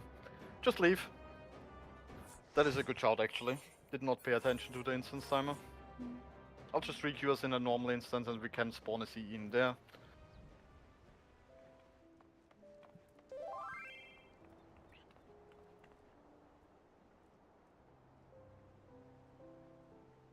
And everyone's out, so in we go.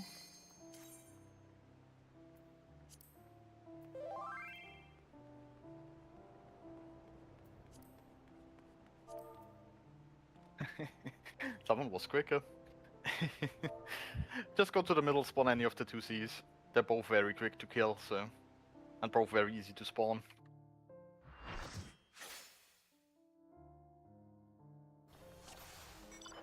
The Hound one is way cooler, by the way.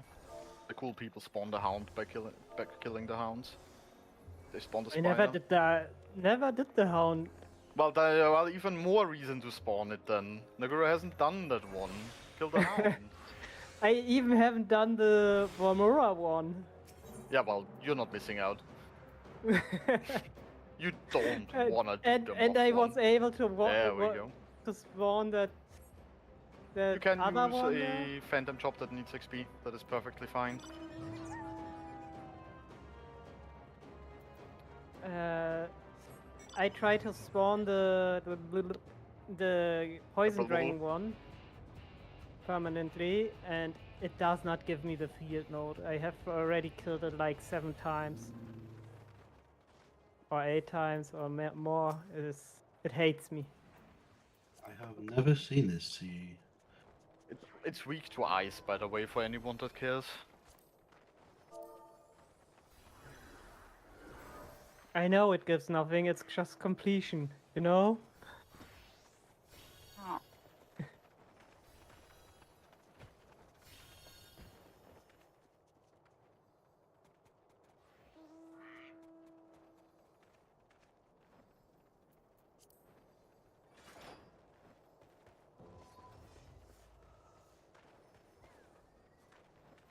You know, I still haven't completed my field nodes.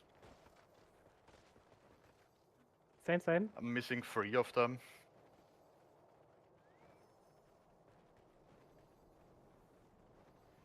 I feel missing like 58, 59 and 60. 61, sorry. 58, 59, 61.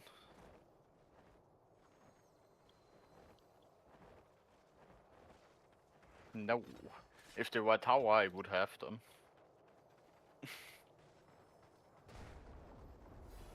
I think it's 61. I don't know. Not numbered. It's 5th page, the second to last one and the one before, and on the 6th page the very first one. What do I know? They're not fucking numbered. 6th page the very first one, and 5th page the second to last, and yeah, 47, 48, 51, there you go.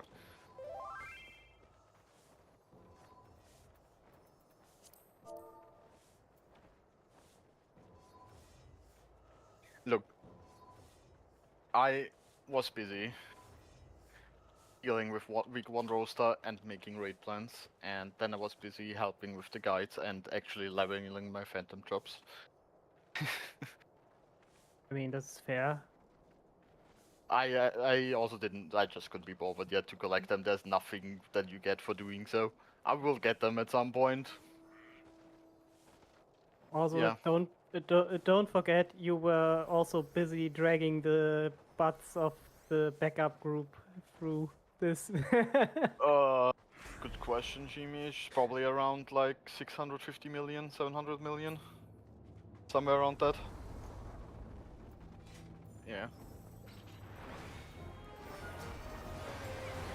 Enrich is 824 if that helps you. You get like half a 2 minutes at the end, right before Enrich. Technically, if you plan to see the Enrich, you could send early. Hello, hello, Dancing Med Ultimate Opener.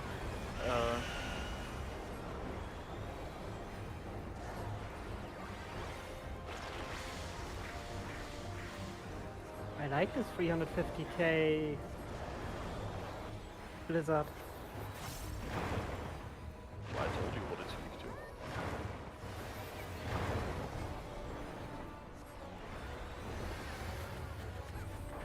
It's really hard, like I need to get used to it, because the moment I get used to it, then it becomes really easy, but it's so hard for me.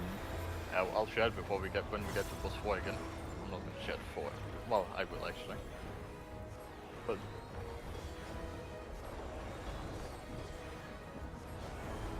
it will be in the resources soon. I just wrote the mid plan today, that's why it's not in the resources yet.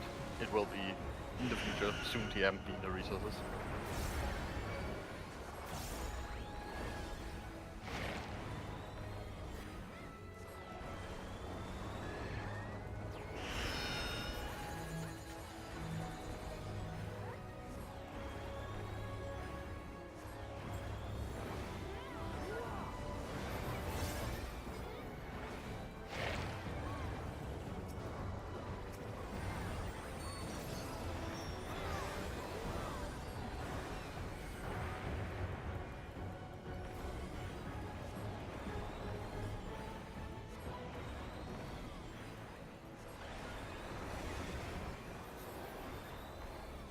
I must say, this boss is underwhelming. That's why I like to spawn it, because it's so fucking easy to kill. It's just a target dummy for like 3 minutes and you're done with re-leveling. It's great. Might disagree, but I think that's great for re-leveling. I am with you there. This is better than Call of Hysteria, obviously. I'm obviously missing Mega Ruler, but can't have everything. Enough, right? Good enough. I mean, there's plenty of AoEs that you can just stand in. True. Alright, we'll leave the instance and re-queue into Extreme. We have 8 minutes before that, well, 9 minutes before the tower even goes anyway, so we might as well queue in. You can take breaks once we're inside. And in the meantime, once we're back in, I will share like the macros for mitigation with you, so you can put them on your hotbars if you want to. Little reminder macros you can press anytime to check.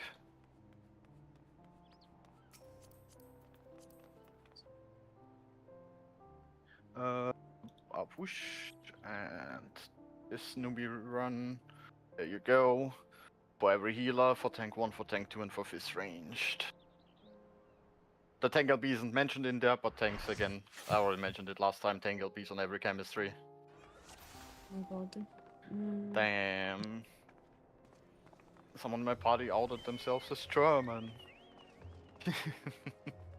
Oh no, the Germans. Yep, the macros for mitigation are in the thread. If you want to copy them for your role, there you go. And for tanks and physical range, there's no specific mitigation behind it because it's just your 90 seconds that are meant when you should press them.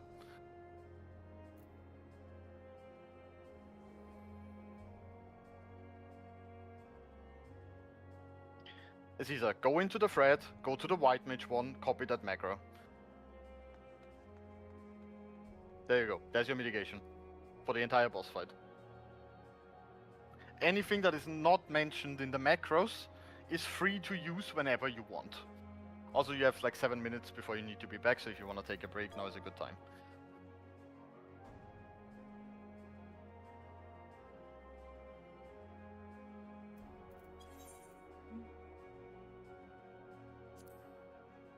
There we go.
Let me see if my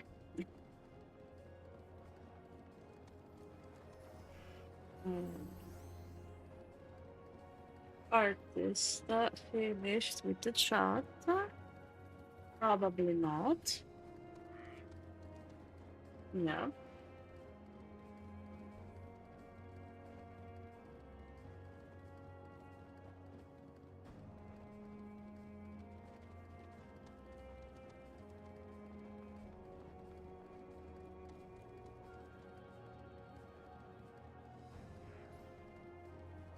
Do I get paid? Let me see. Never get paid in time.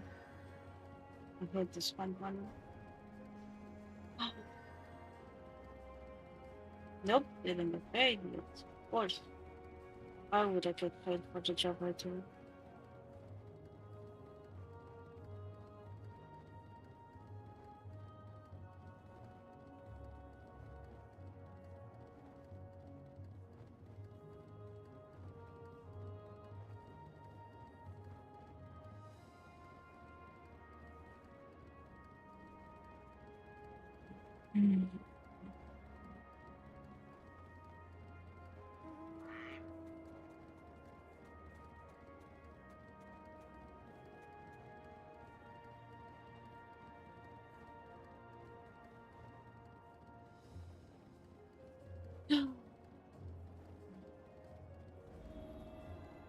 This is basically.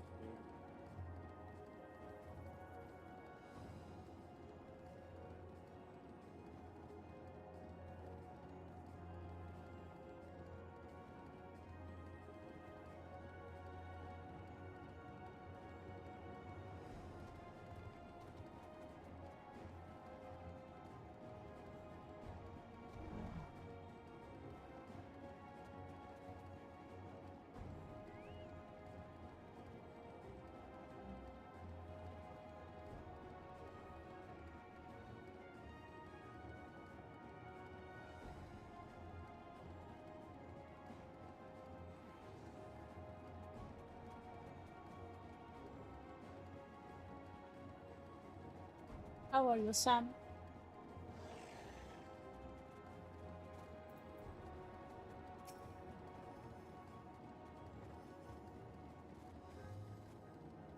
My god, my nose exploded.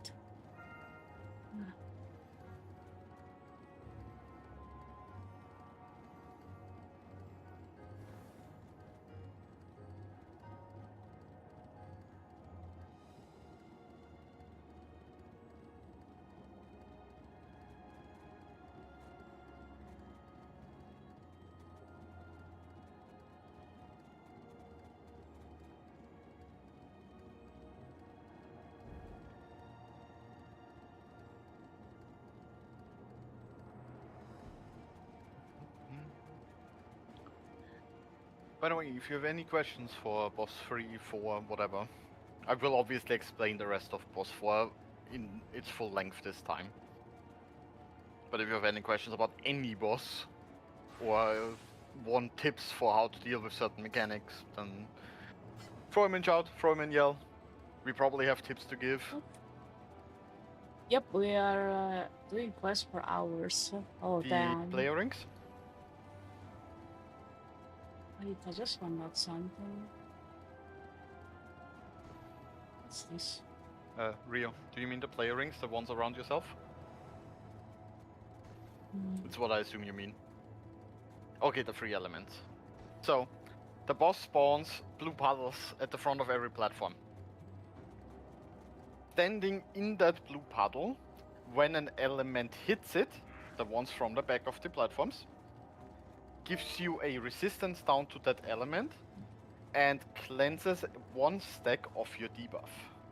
The debuff you get at the start of it has 3 stacks. You can't soak the same element again because you have the resistance down from already doing so. So what we do is we just rotate around and soak each element once. If you soak all 3 elements in the blue circle, if you're not in the blue circle, it will not cleanse you. If you soak all 3, it removes the debuff.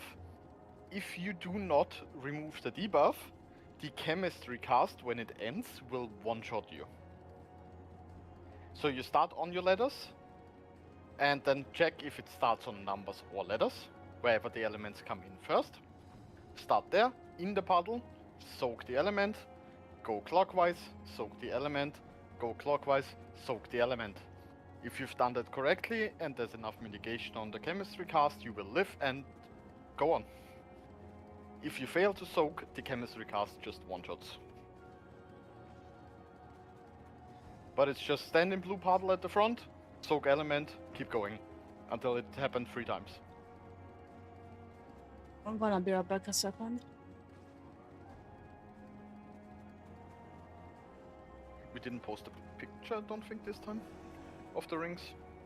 I can give you for the player rings at least. For next time. I'll throw an image in the thread if you want to see it. If you missed them during the fight or you were dead. Or you want to just look at them in peace.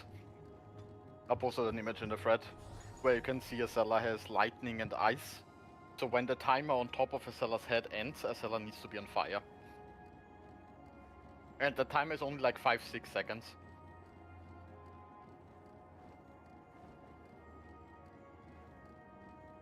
I cannot help you with the boss rings. You just need to... If it helps you, Fafner, yeah? If it helps you, you don't have to stick to your home platform to do them. You can go literally anywhere. If there's an easy movement just going counterclockwise, then just do it. As long as you go back home for chemistry, it doesn't matter. You can literally do the dodges anywhere. It doesn't matter where you go.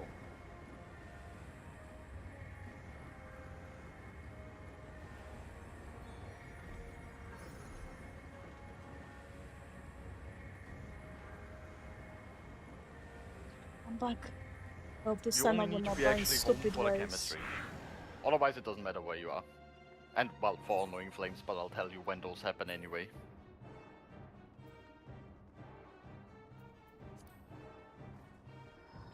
Not some people, Aziza, everyone gets them. It's just different timings. Wait for your party leaders to confirm phantom jobs, please, especially since people were on CEs. And swap job, probably. Make sure you swap back. Correct job, correct phantom job. And... Chimichi, don't forget to swap the bot. Because you forgot last run. Which I just noticed, that is also my bad because I didn't call it.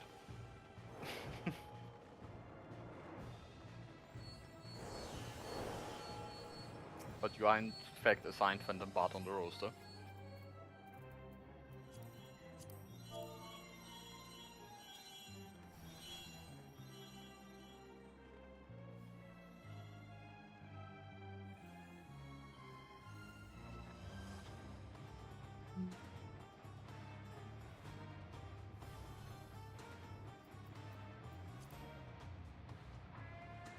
Yeah? God. Don't target the bosses. Caesar, don't think too hard. I'm going to explain the whole boss again when we get there. Just focus on the first 3.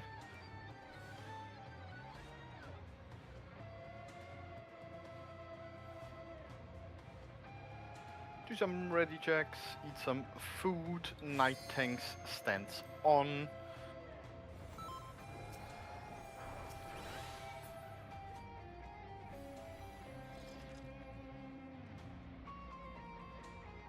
And 1, 2, 3, Alpha, Bravo, and Charlie. Alrighty. Count on. Well, you get a short one now because I forgot to change it.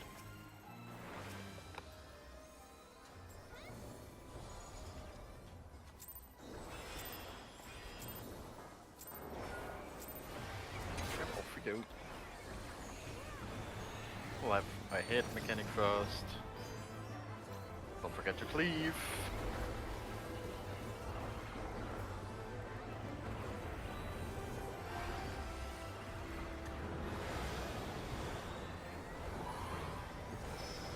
It's knockback and away from front. Knockback away from front. And knockback immune.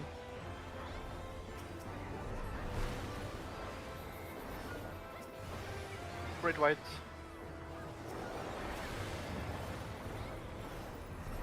No, wait, wrong one. My god. I was attacking the wrong enemy. It is cross, loop, loop, cross. Cross is the first, so get away from it. We're gonna move into Alpha as soon as it goes off. Don't go early. Into Alpha. And then we go into Charlie. And away from Delta. Away from Delta. Good. Tank Buster's front.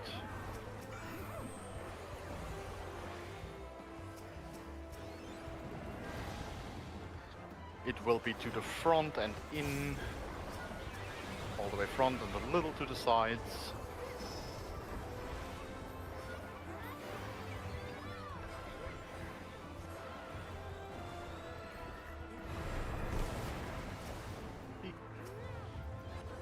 Great white, and then we have Arcane.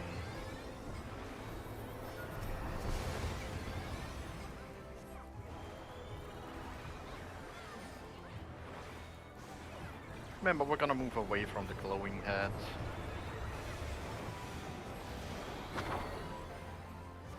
We are going left, in the lane, away from green. Careful. Go to the back a bit, go to the back. We have the summon mechanic next.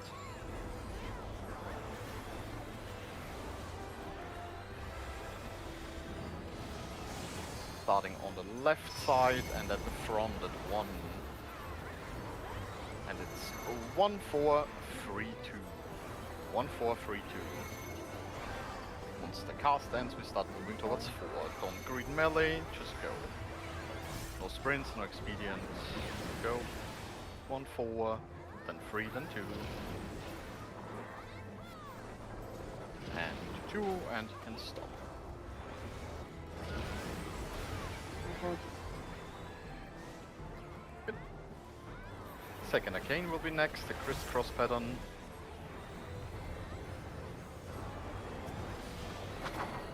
We are out in line with green, out in line with green. After this will be in and in line with blue after. In with blue. In with blue. Great white. After this will be Tank Buster.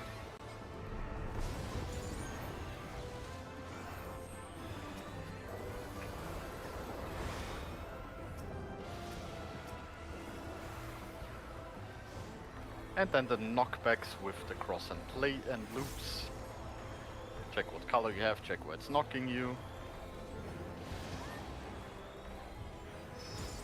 It is cross, loop, loop, cross. Green cross first. Green cross first. After this blue loop, Ouch. Next is green loop on Charlie. Ouch. Then blue cross on Delta. My god, Blue cross Delta. seriously. I always get Press caught by needs it, this. red white. Yeah.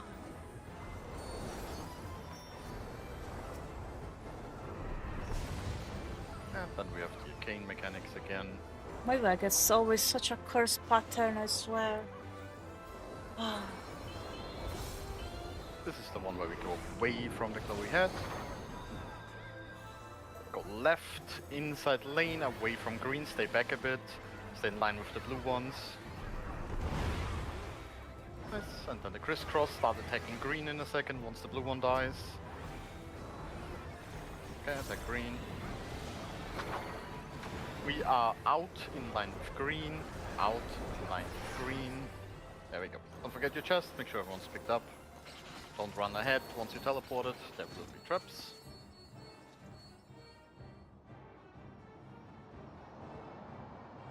Should have just emptied I out will do buttons. There's one more small left or right.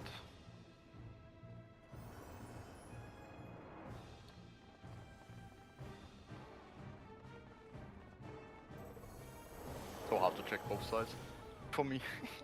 I just keep. listen to the sound. I don't hear it if it's too far from me. Have you found it on the left? No, On the other I'm side? pretty sure.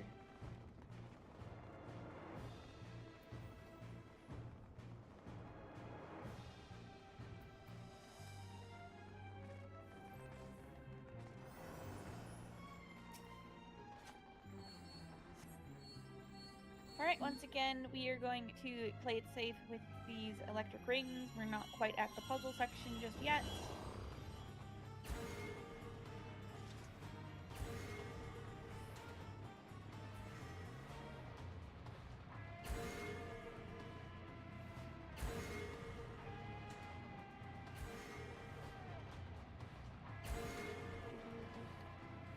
Alright, tank stances can be on. Once the group gets here, we will pull. And make sure that the Barmu gets a dispel. Perfect, get a shield on the party.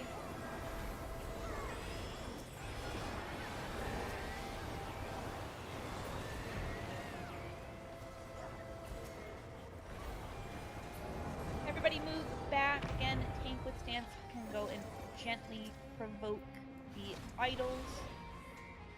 Oh, Chap is gone. Never mind. We're just going to grab the idols on our way. We need to take the idols to the birds and kill everything where the winged birds are. We need to take them to them and kill them there.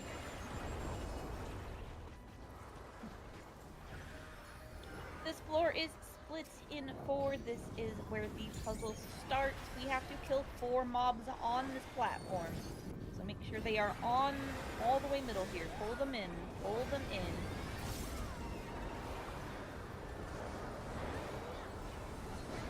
Out of any AoE, of course. Nice toad.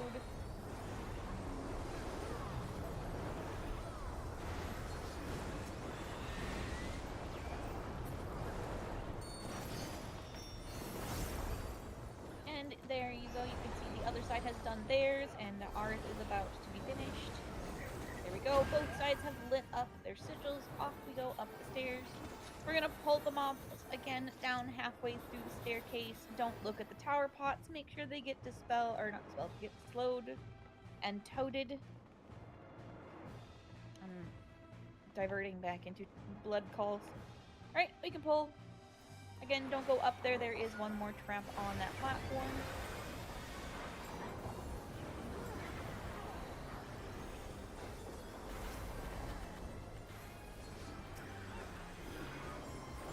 And just kill them.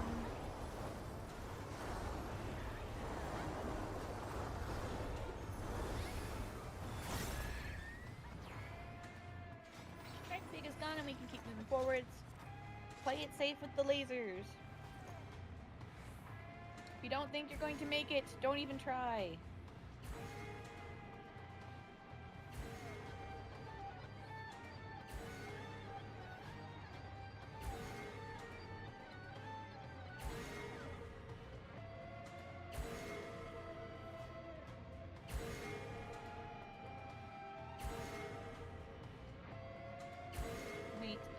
rest cross over.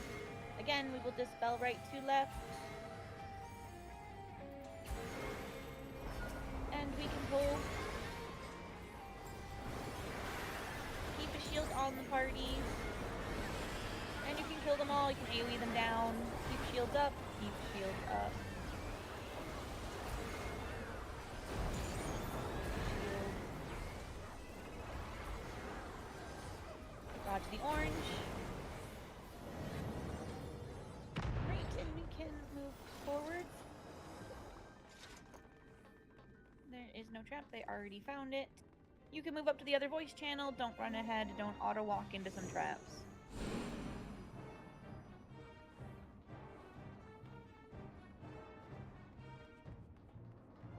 Off we go.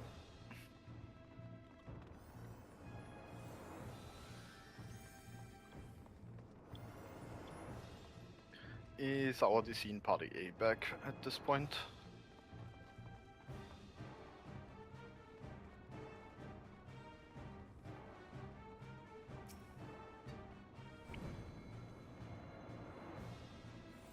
Well, I see someone sprinting. That's not our DC though. Party A, is your DC back? Believe Kotagi DC'd at some point. Okay. Any questions since last time for this boss? Before we pull again.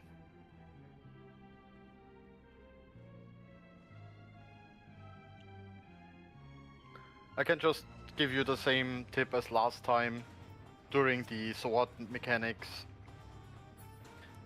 On the first one, it will always be the 1 and 3 ring that are not safe, so the middle one is always safe, and on the second one, it's always the middle one not safe. If you just stay in the correct rings, you will never get hit by the rotating swords. So try to not be in there.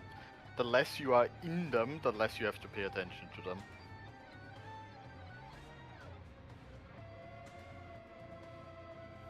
So at the very start of the fight, everyone can go north, just dodge the lines there.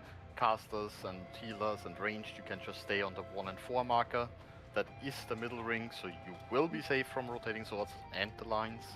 Not on the marker, but between the marker and alpha. Yes. Yes. Between the markers, yeah. Alright, let's do some ready checks. Tank stance is off. I'm main tank again. Oh yeah, healer markings, thank you. White mages, your convention on the left. Oh, well, I love seeing 2 white mages run over and immediately get fucking called. Thank you, game.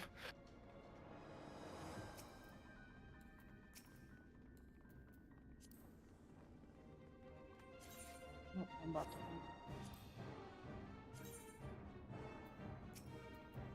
The problem with this fight with the culling is that every single one of his swords is an entity, and there's also invisible clones of him around the arena that actually throw the swords around, which are also entities. Yeah. Peak coding, right there. That seems cool. Right. 1, 2, 3 is ready, Alpha Bravo Charlie is ready, alrighty. This time you actually get your 30 seconds back. No, it has nothing to do with Switch, it's just spaghetti coding. Well, engine limitations potentially.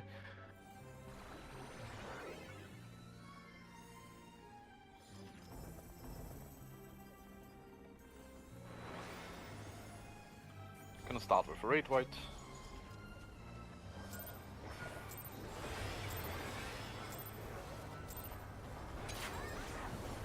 You can slowly make your way towards north.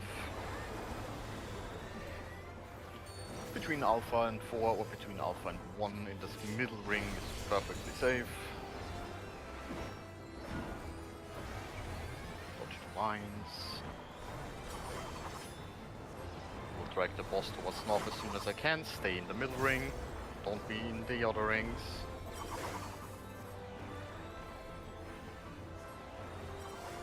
Boss will jump in a second. We are towards the 4 marker. Watch the middle. Line up the sword. Stay in the middle ring. And behind the boss, behind the boss. We'll jump again, be in front, line up with a sword all the way middle. Don't be in the ring, don't be in the ring, go middle. Yeah, raid white. This one is a mean one, I know. Just try to dodge them. Let's be raid white, don't forget mid.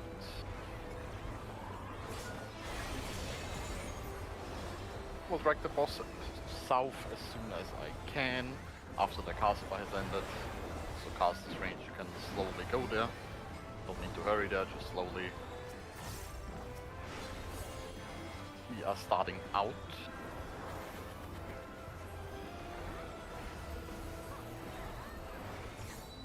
Line yourself up with a sword, and once it goes off we go in, stay in line with the swords. And we hit red white.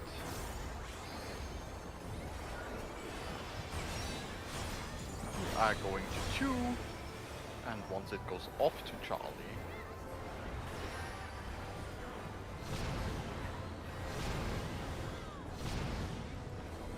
Red white.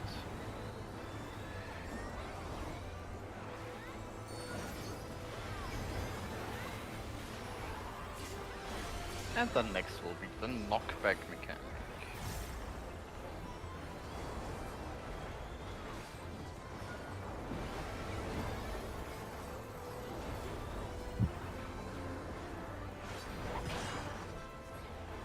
We are starting on 3.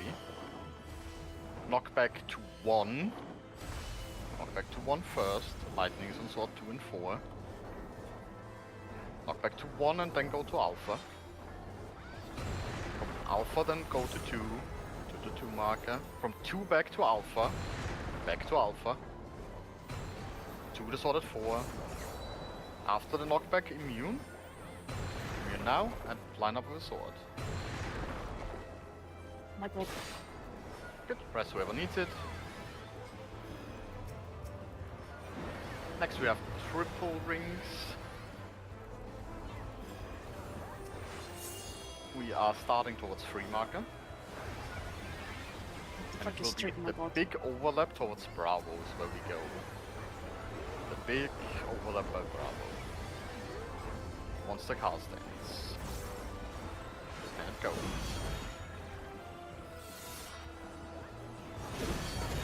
Nice. Multi-hit.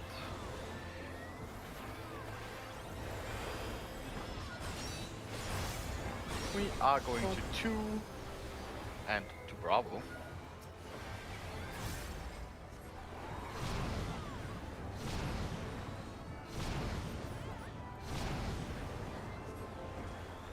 Red white.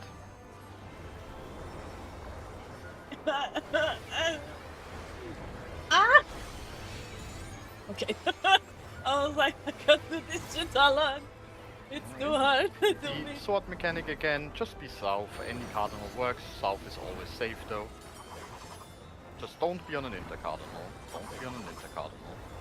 The middle ring is never safe. There's 2 swords on there, so avoid the middle ring. Wait after he jumps with the dashes. There you go. Behind, line up with sword, behind. And all of middle ring. On the one side, don't be in the middle ring, don't be in the middle ring. In front of the boss, line up with a sword. Good. Raid white. No dancer mitt, shield extra. Yep, just throw everything you have. No, I Fine. don't have that. Melis, you can LB2. If we kill it quick enough, we might not have to do the mechanic.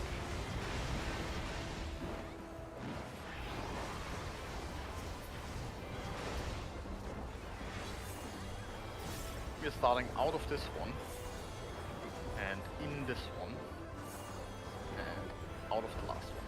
So once the first one towards Charlie goes off, we move into it. But the boss should just die. There we go. Don't have to do. Try to pick everyone up. Make sure we get everyone. Anyone in the room? culling is bad. I think we got everyone. Don't forget Night Dancer buffs on the crystal.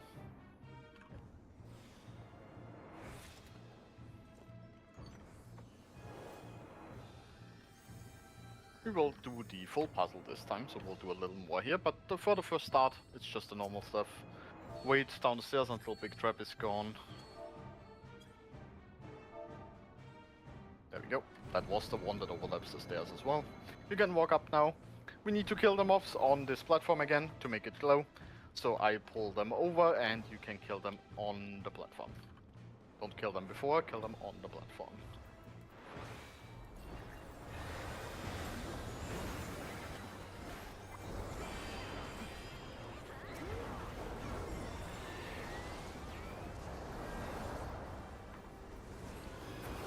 Good. It's the second big trap. Wait for the second one. Still there. Everyone stay back down the circle. We're gonna do something. So stay back on the circle. Well, you don't need to get hit by the orb, but go back there. And go all the way to the wall, please. I'm going to aggro the lockward to make it spawn the traps again and then run away. So stay back there because all traps will respawn.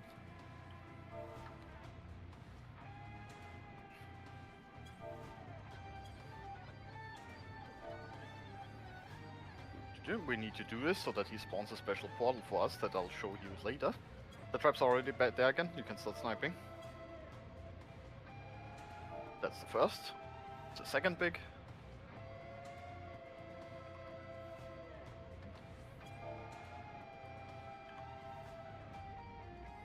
There we go. Can walk up. Now we deal with this like last time where we just walk straight into the middle. Fist range interrupt the lockward. And so on, just like last time. Right, line up. And again, no gap closes, no dashes, just walk straight into middle. 3, 2, 1. Ranged, make sure you target the lockward for interrupting. And stay perfectly middle. Rangers try to find all the traps.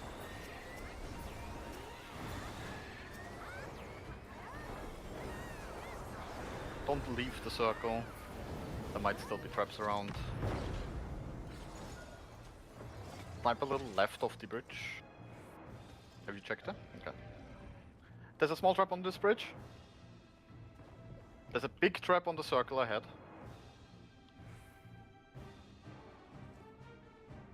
There we go. And a small one on all 3 sides as well.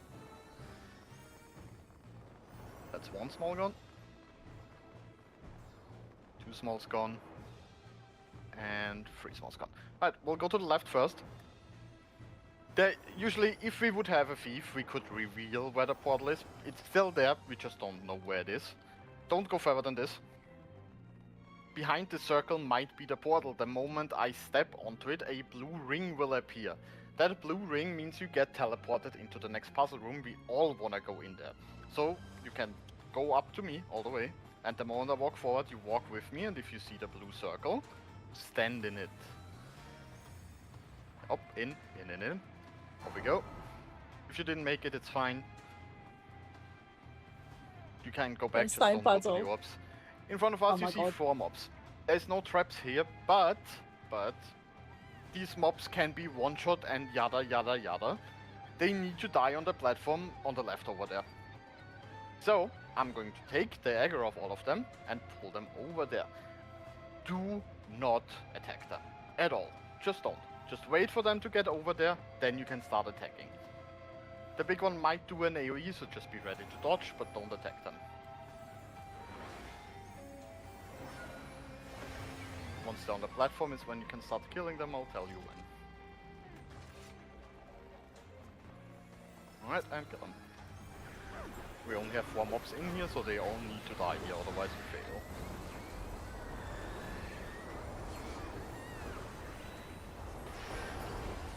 And there we go. Chat now says we have lit all arcane sigils, so after boss 3 there will be a special for us.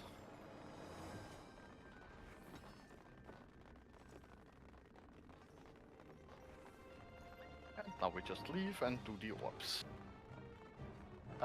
If we kill boss 4, yes. The support field also spawns a boss 4 chest that can also drop the mount, and the boss 4 chest itself can drop the mount. Guess who got one from both chests yesterday? Dora? No, me. Alpha 1 left, Charlie 3 to the right, Bravo 2 in the middle. You can teleport up, just don't target the orbs.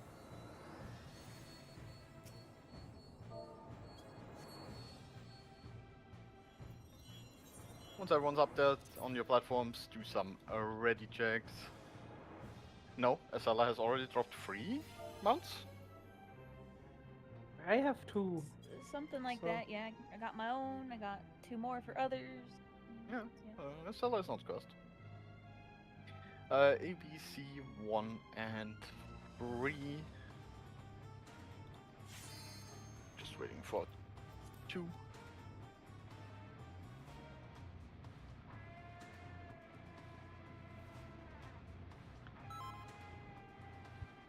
Is 2 not ready, or is it the host debuff? There's your countdown. Tank sensors on. Don't forget to use cooldowns when you pull slimes.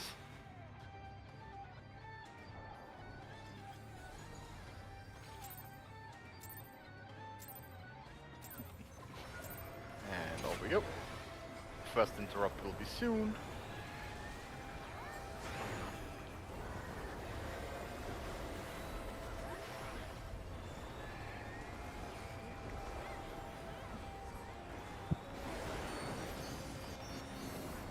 And then we get the first safe spots. Alpha platform east and west. Charlie platform north and south. Range you can already go, melees you can greet.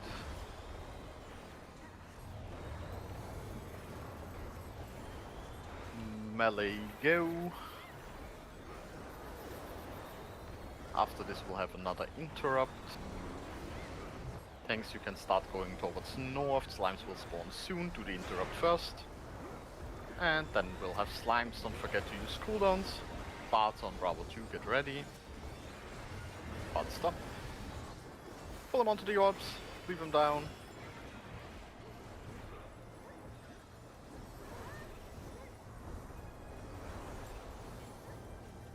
And again, pay attention to the health of your storm generator. If it hits 5%, full stop.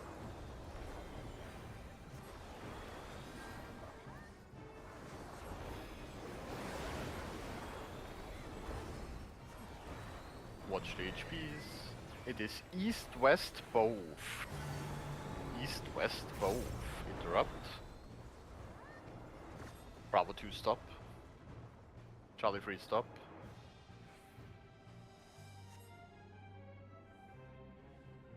Let's go.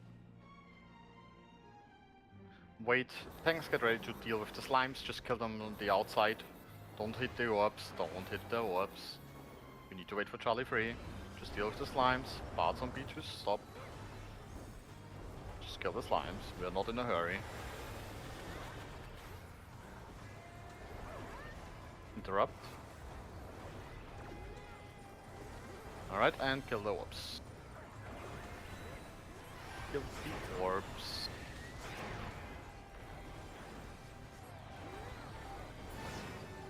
And off we go.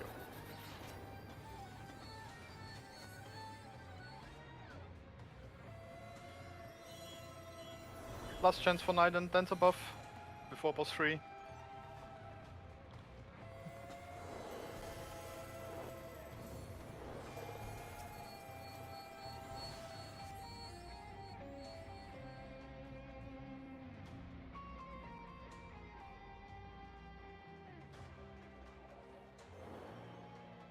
Alrighty.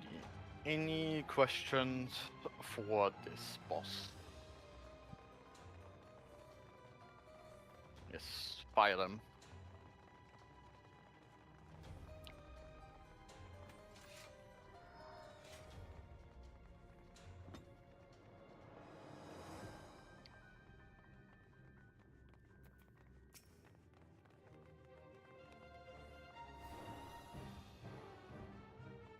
Okay, so there's 8 heads, and they spawn in sets of 4. The first 4 go to either letters or numbers, and then the second 4 go to again to either letters or numbers, whatever is left. So what we can do is we look at the first head and the second head. If the first head goes to Alpha and the second head to Bravo, then the third goes to Charlie and the fourth to Delta. We don't need to look at those two anymore, we already know. Since it was Alpha first and then Bravo, that means the first 4 heads are going clockwise. We then watch for the first head going to an intercardinal, the 5th head. Let's say it goes to 4. We watch the head after that. Let's say it goes to 3. We already know the next 4 heads will be 4, 3, 2, and 1. So we start on 4 and go counterclockwise. You only care about the first 2 heads of each set. They tell you the whole order for the whole mechanic. You don't need to watch all 8 heads, it's just the first 2 of the 1 and 2 and 5 and 6 that matter. Because they don't go to any random marker. They are very fixed on how they work. So it will be Alpha, Bravo, Charlie, Delta and 4, 3, 2, 1 for example. It could also be all clockwise, so it could be Alpha, Bravo, Charlie, Delta and then 1, 2, 3, 4. That also exists as a pattern. We can determine that pattern from 2 heads. From the first 2 and from 5 and 6. So you just need to look at whatever head we tell you we're starting on. And if we say clockwise, then looking out to the right. If we say counterclockwise, looking out to the left.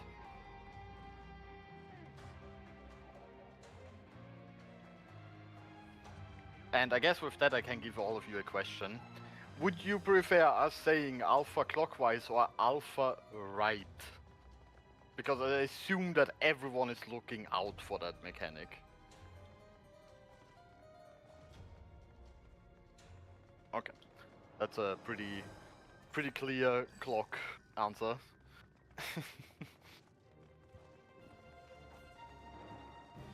Did that explain how the heads move? Like how we determine where we need to go? Did that answer your question?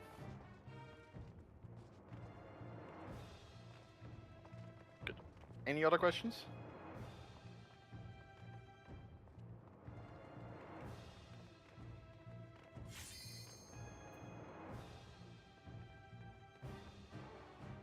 So it was Naguro who shit posted on the shit poster.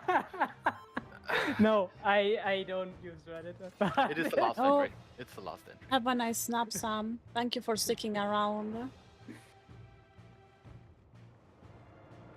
Alright, Estella will call again. Let's do some ready checks. I'm main tanking, so you can turn off your tank stances. I like that confidence. What confidence? Whose confidence? My confidence or their No. confidence? Ushiro, Your confidence? Yeah, that's confidence. I mean, you did I it like that last time confidence. good. It was a good boss 4 pull, to be fair. We just timed out.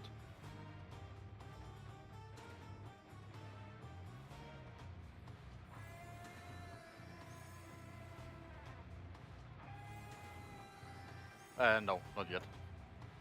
Actually, we would have on another one, but we died before.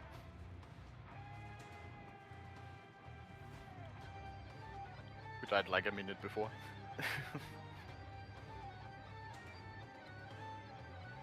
Well, you guys can prove me on boss 4 that you're the best we run so far. But for now we need to get past boss 3 first, so... And we're missing Alpha and Charlie Body. Yeah, for now we need to get past the ready checks. Alright, countdown starting. Food reminder.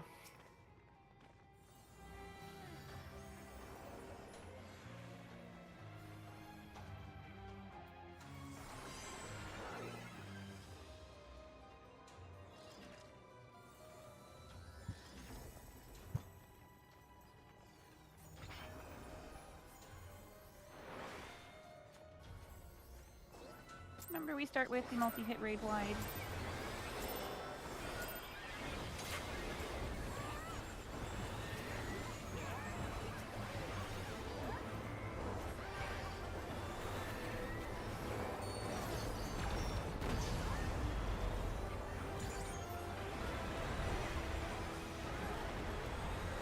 get ready for the first set of heads. I will tell you where the safe quadrant is.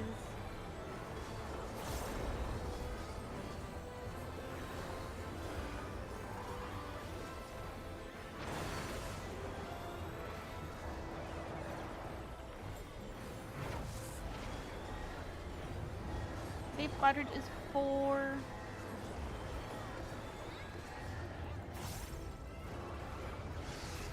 Delta, go to Delta, the marker, Delta. Back into the safe quadrant. Back behind Charlie, out at the wall, behind Charlie. And then onto the head at 4, onto the head at 4.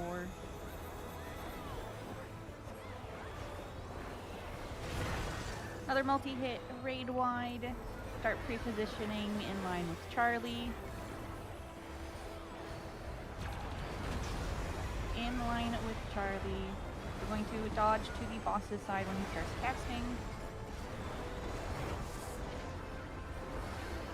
Go. To the sides and behind the head. Into the line. And then behind the boss and behind the head. I got okay, yeah. Double aggro, please. Snake Buster.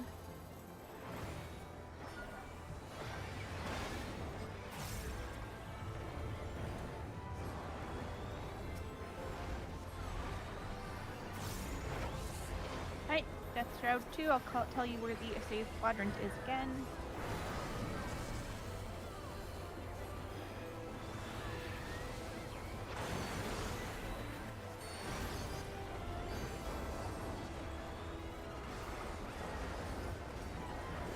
And safe is 4 again.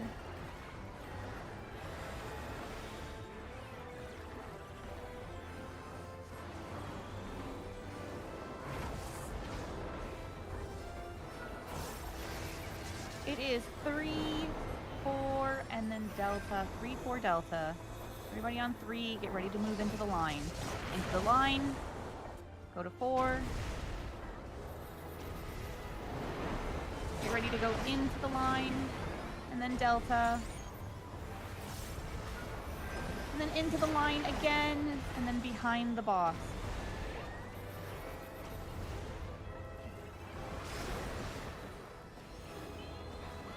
Another multi-hit raid wide.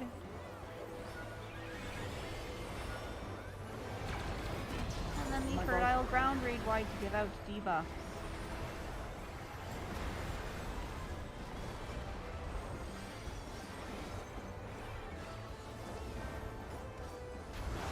Okay, check your debuff.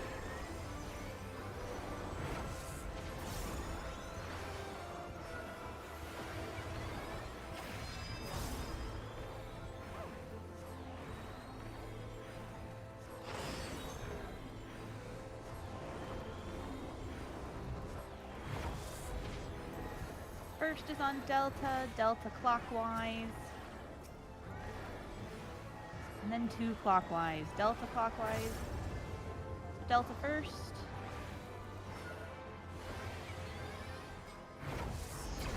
Alpha.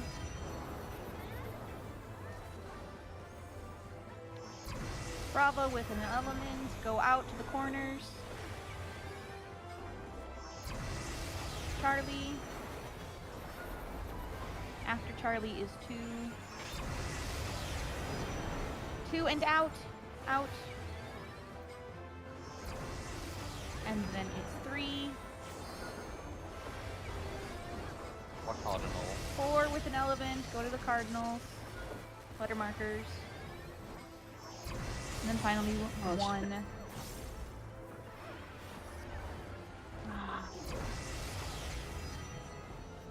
Multi-hit raid wide, mid and shield, help your healers. Behind boss. Behind And then boss. behind, Line up on Charlie. line up. On Charlie. To the side of the boss and behind ahead. Side to the boss and behind ahead. Move into the line. What the fuck? Seriously? And then behind the boss and behind ahead. Behind the boss, behind the heads. I should have understood this. Resin. Tank buster, so you have time to get people up.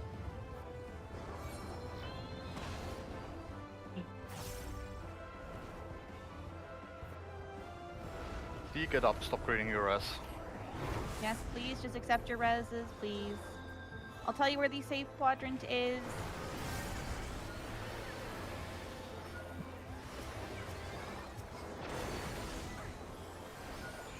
Just a repeat of the second one. Yes, it's always a repeat of the second one. Safe quadrant is 1.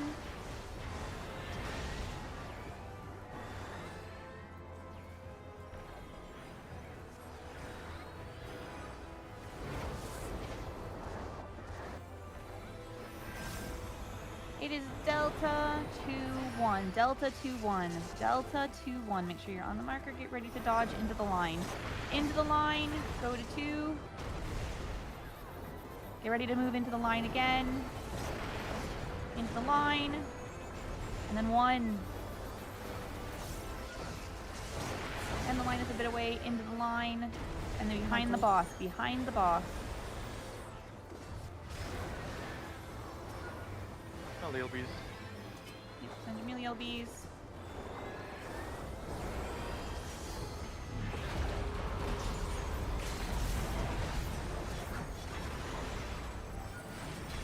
And bump, because Enrage is next. Might not make this. Don't think we will. You got a really shitty head mechanic. Like, not the head, but the... No, the baits were wrong. Please stack at south and be careful with aggro. The boss was turned wrong there twice. And also fucking take your reses. I know who you are and you will straight up not get into another run now. You can don't leave the instance, just return. You can spawn a critical and re-level. We will not do another run because it's too late. But there's plenty of runs for the future to sign up to. Oh, see, just spawned, so there you go.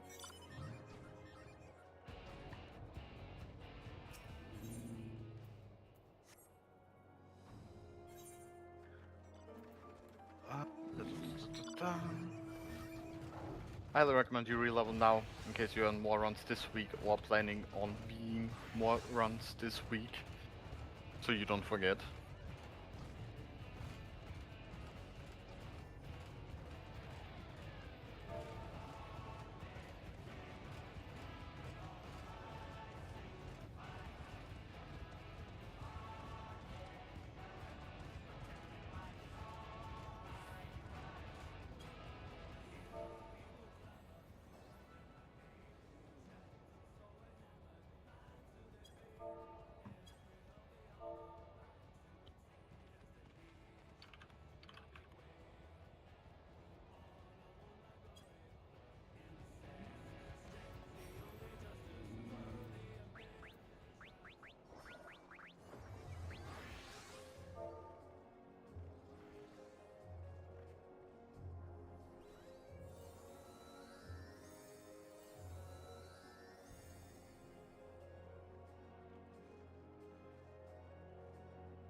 Phantom Drops.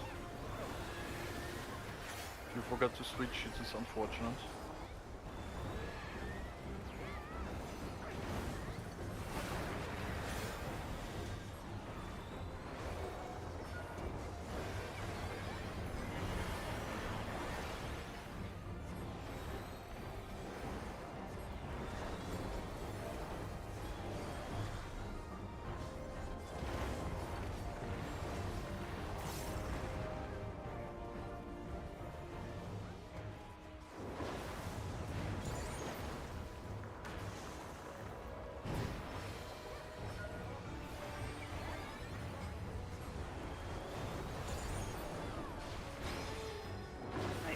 My bot.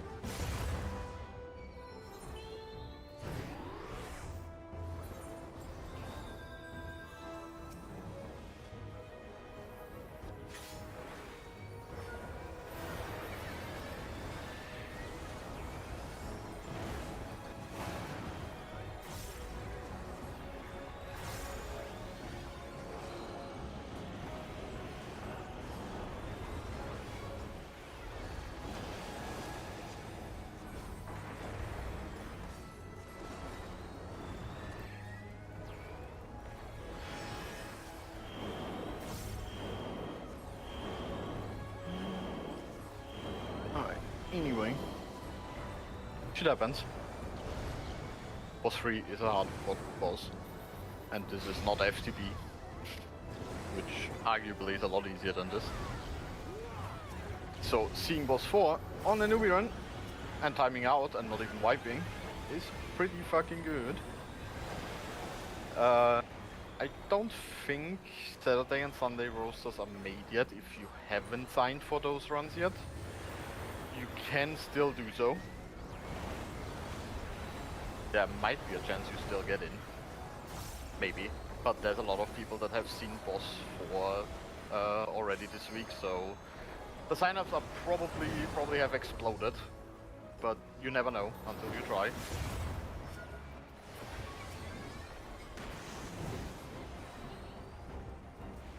Oh, wait, what?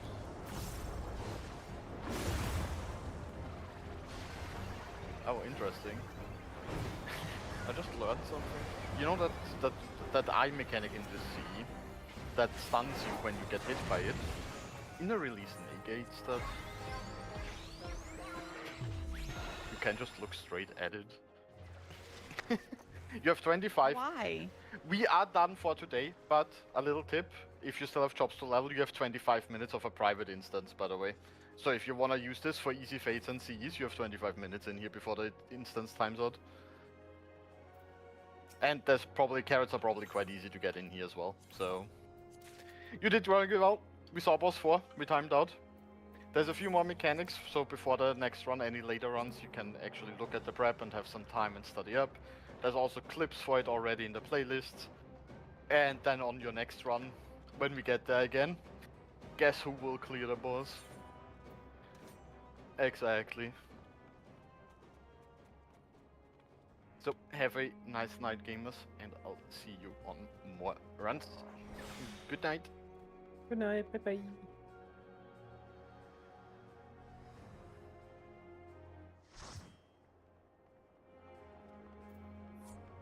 Okay, I'm going to stop streaming here too. Good night, everyone, and I will see you all tomorrow with another run of Fork Tower Magic Extreme. Yay! Bye bye.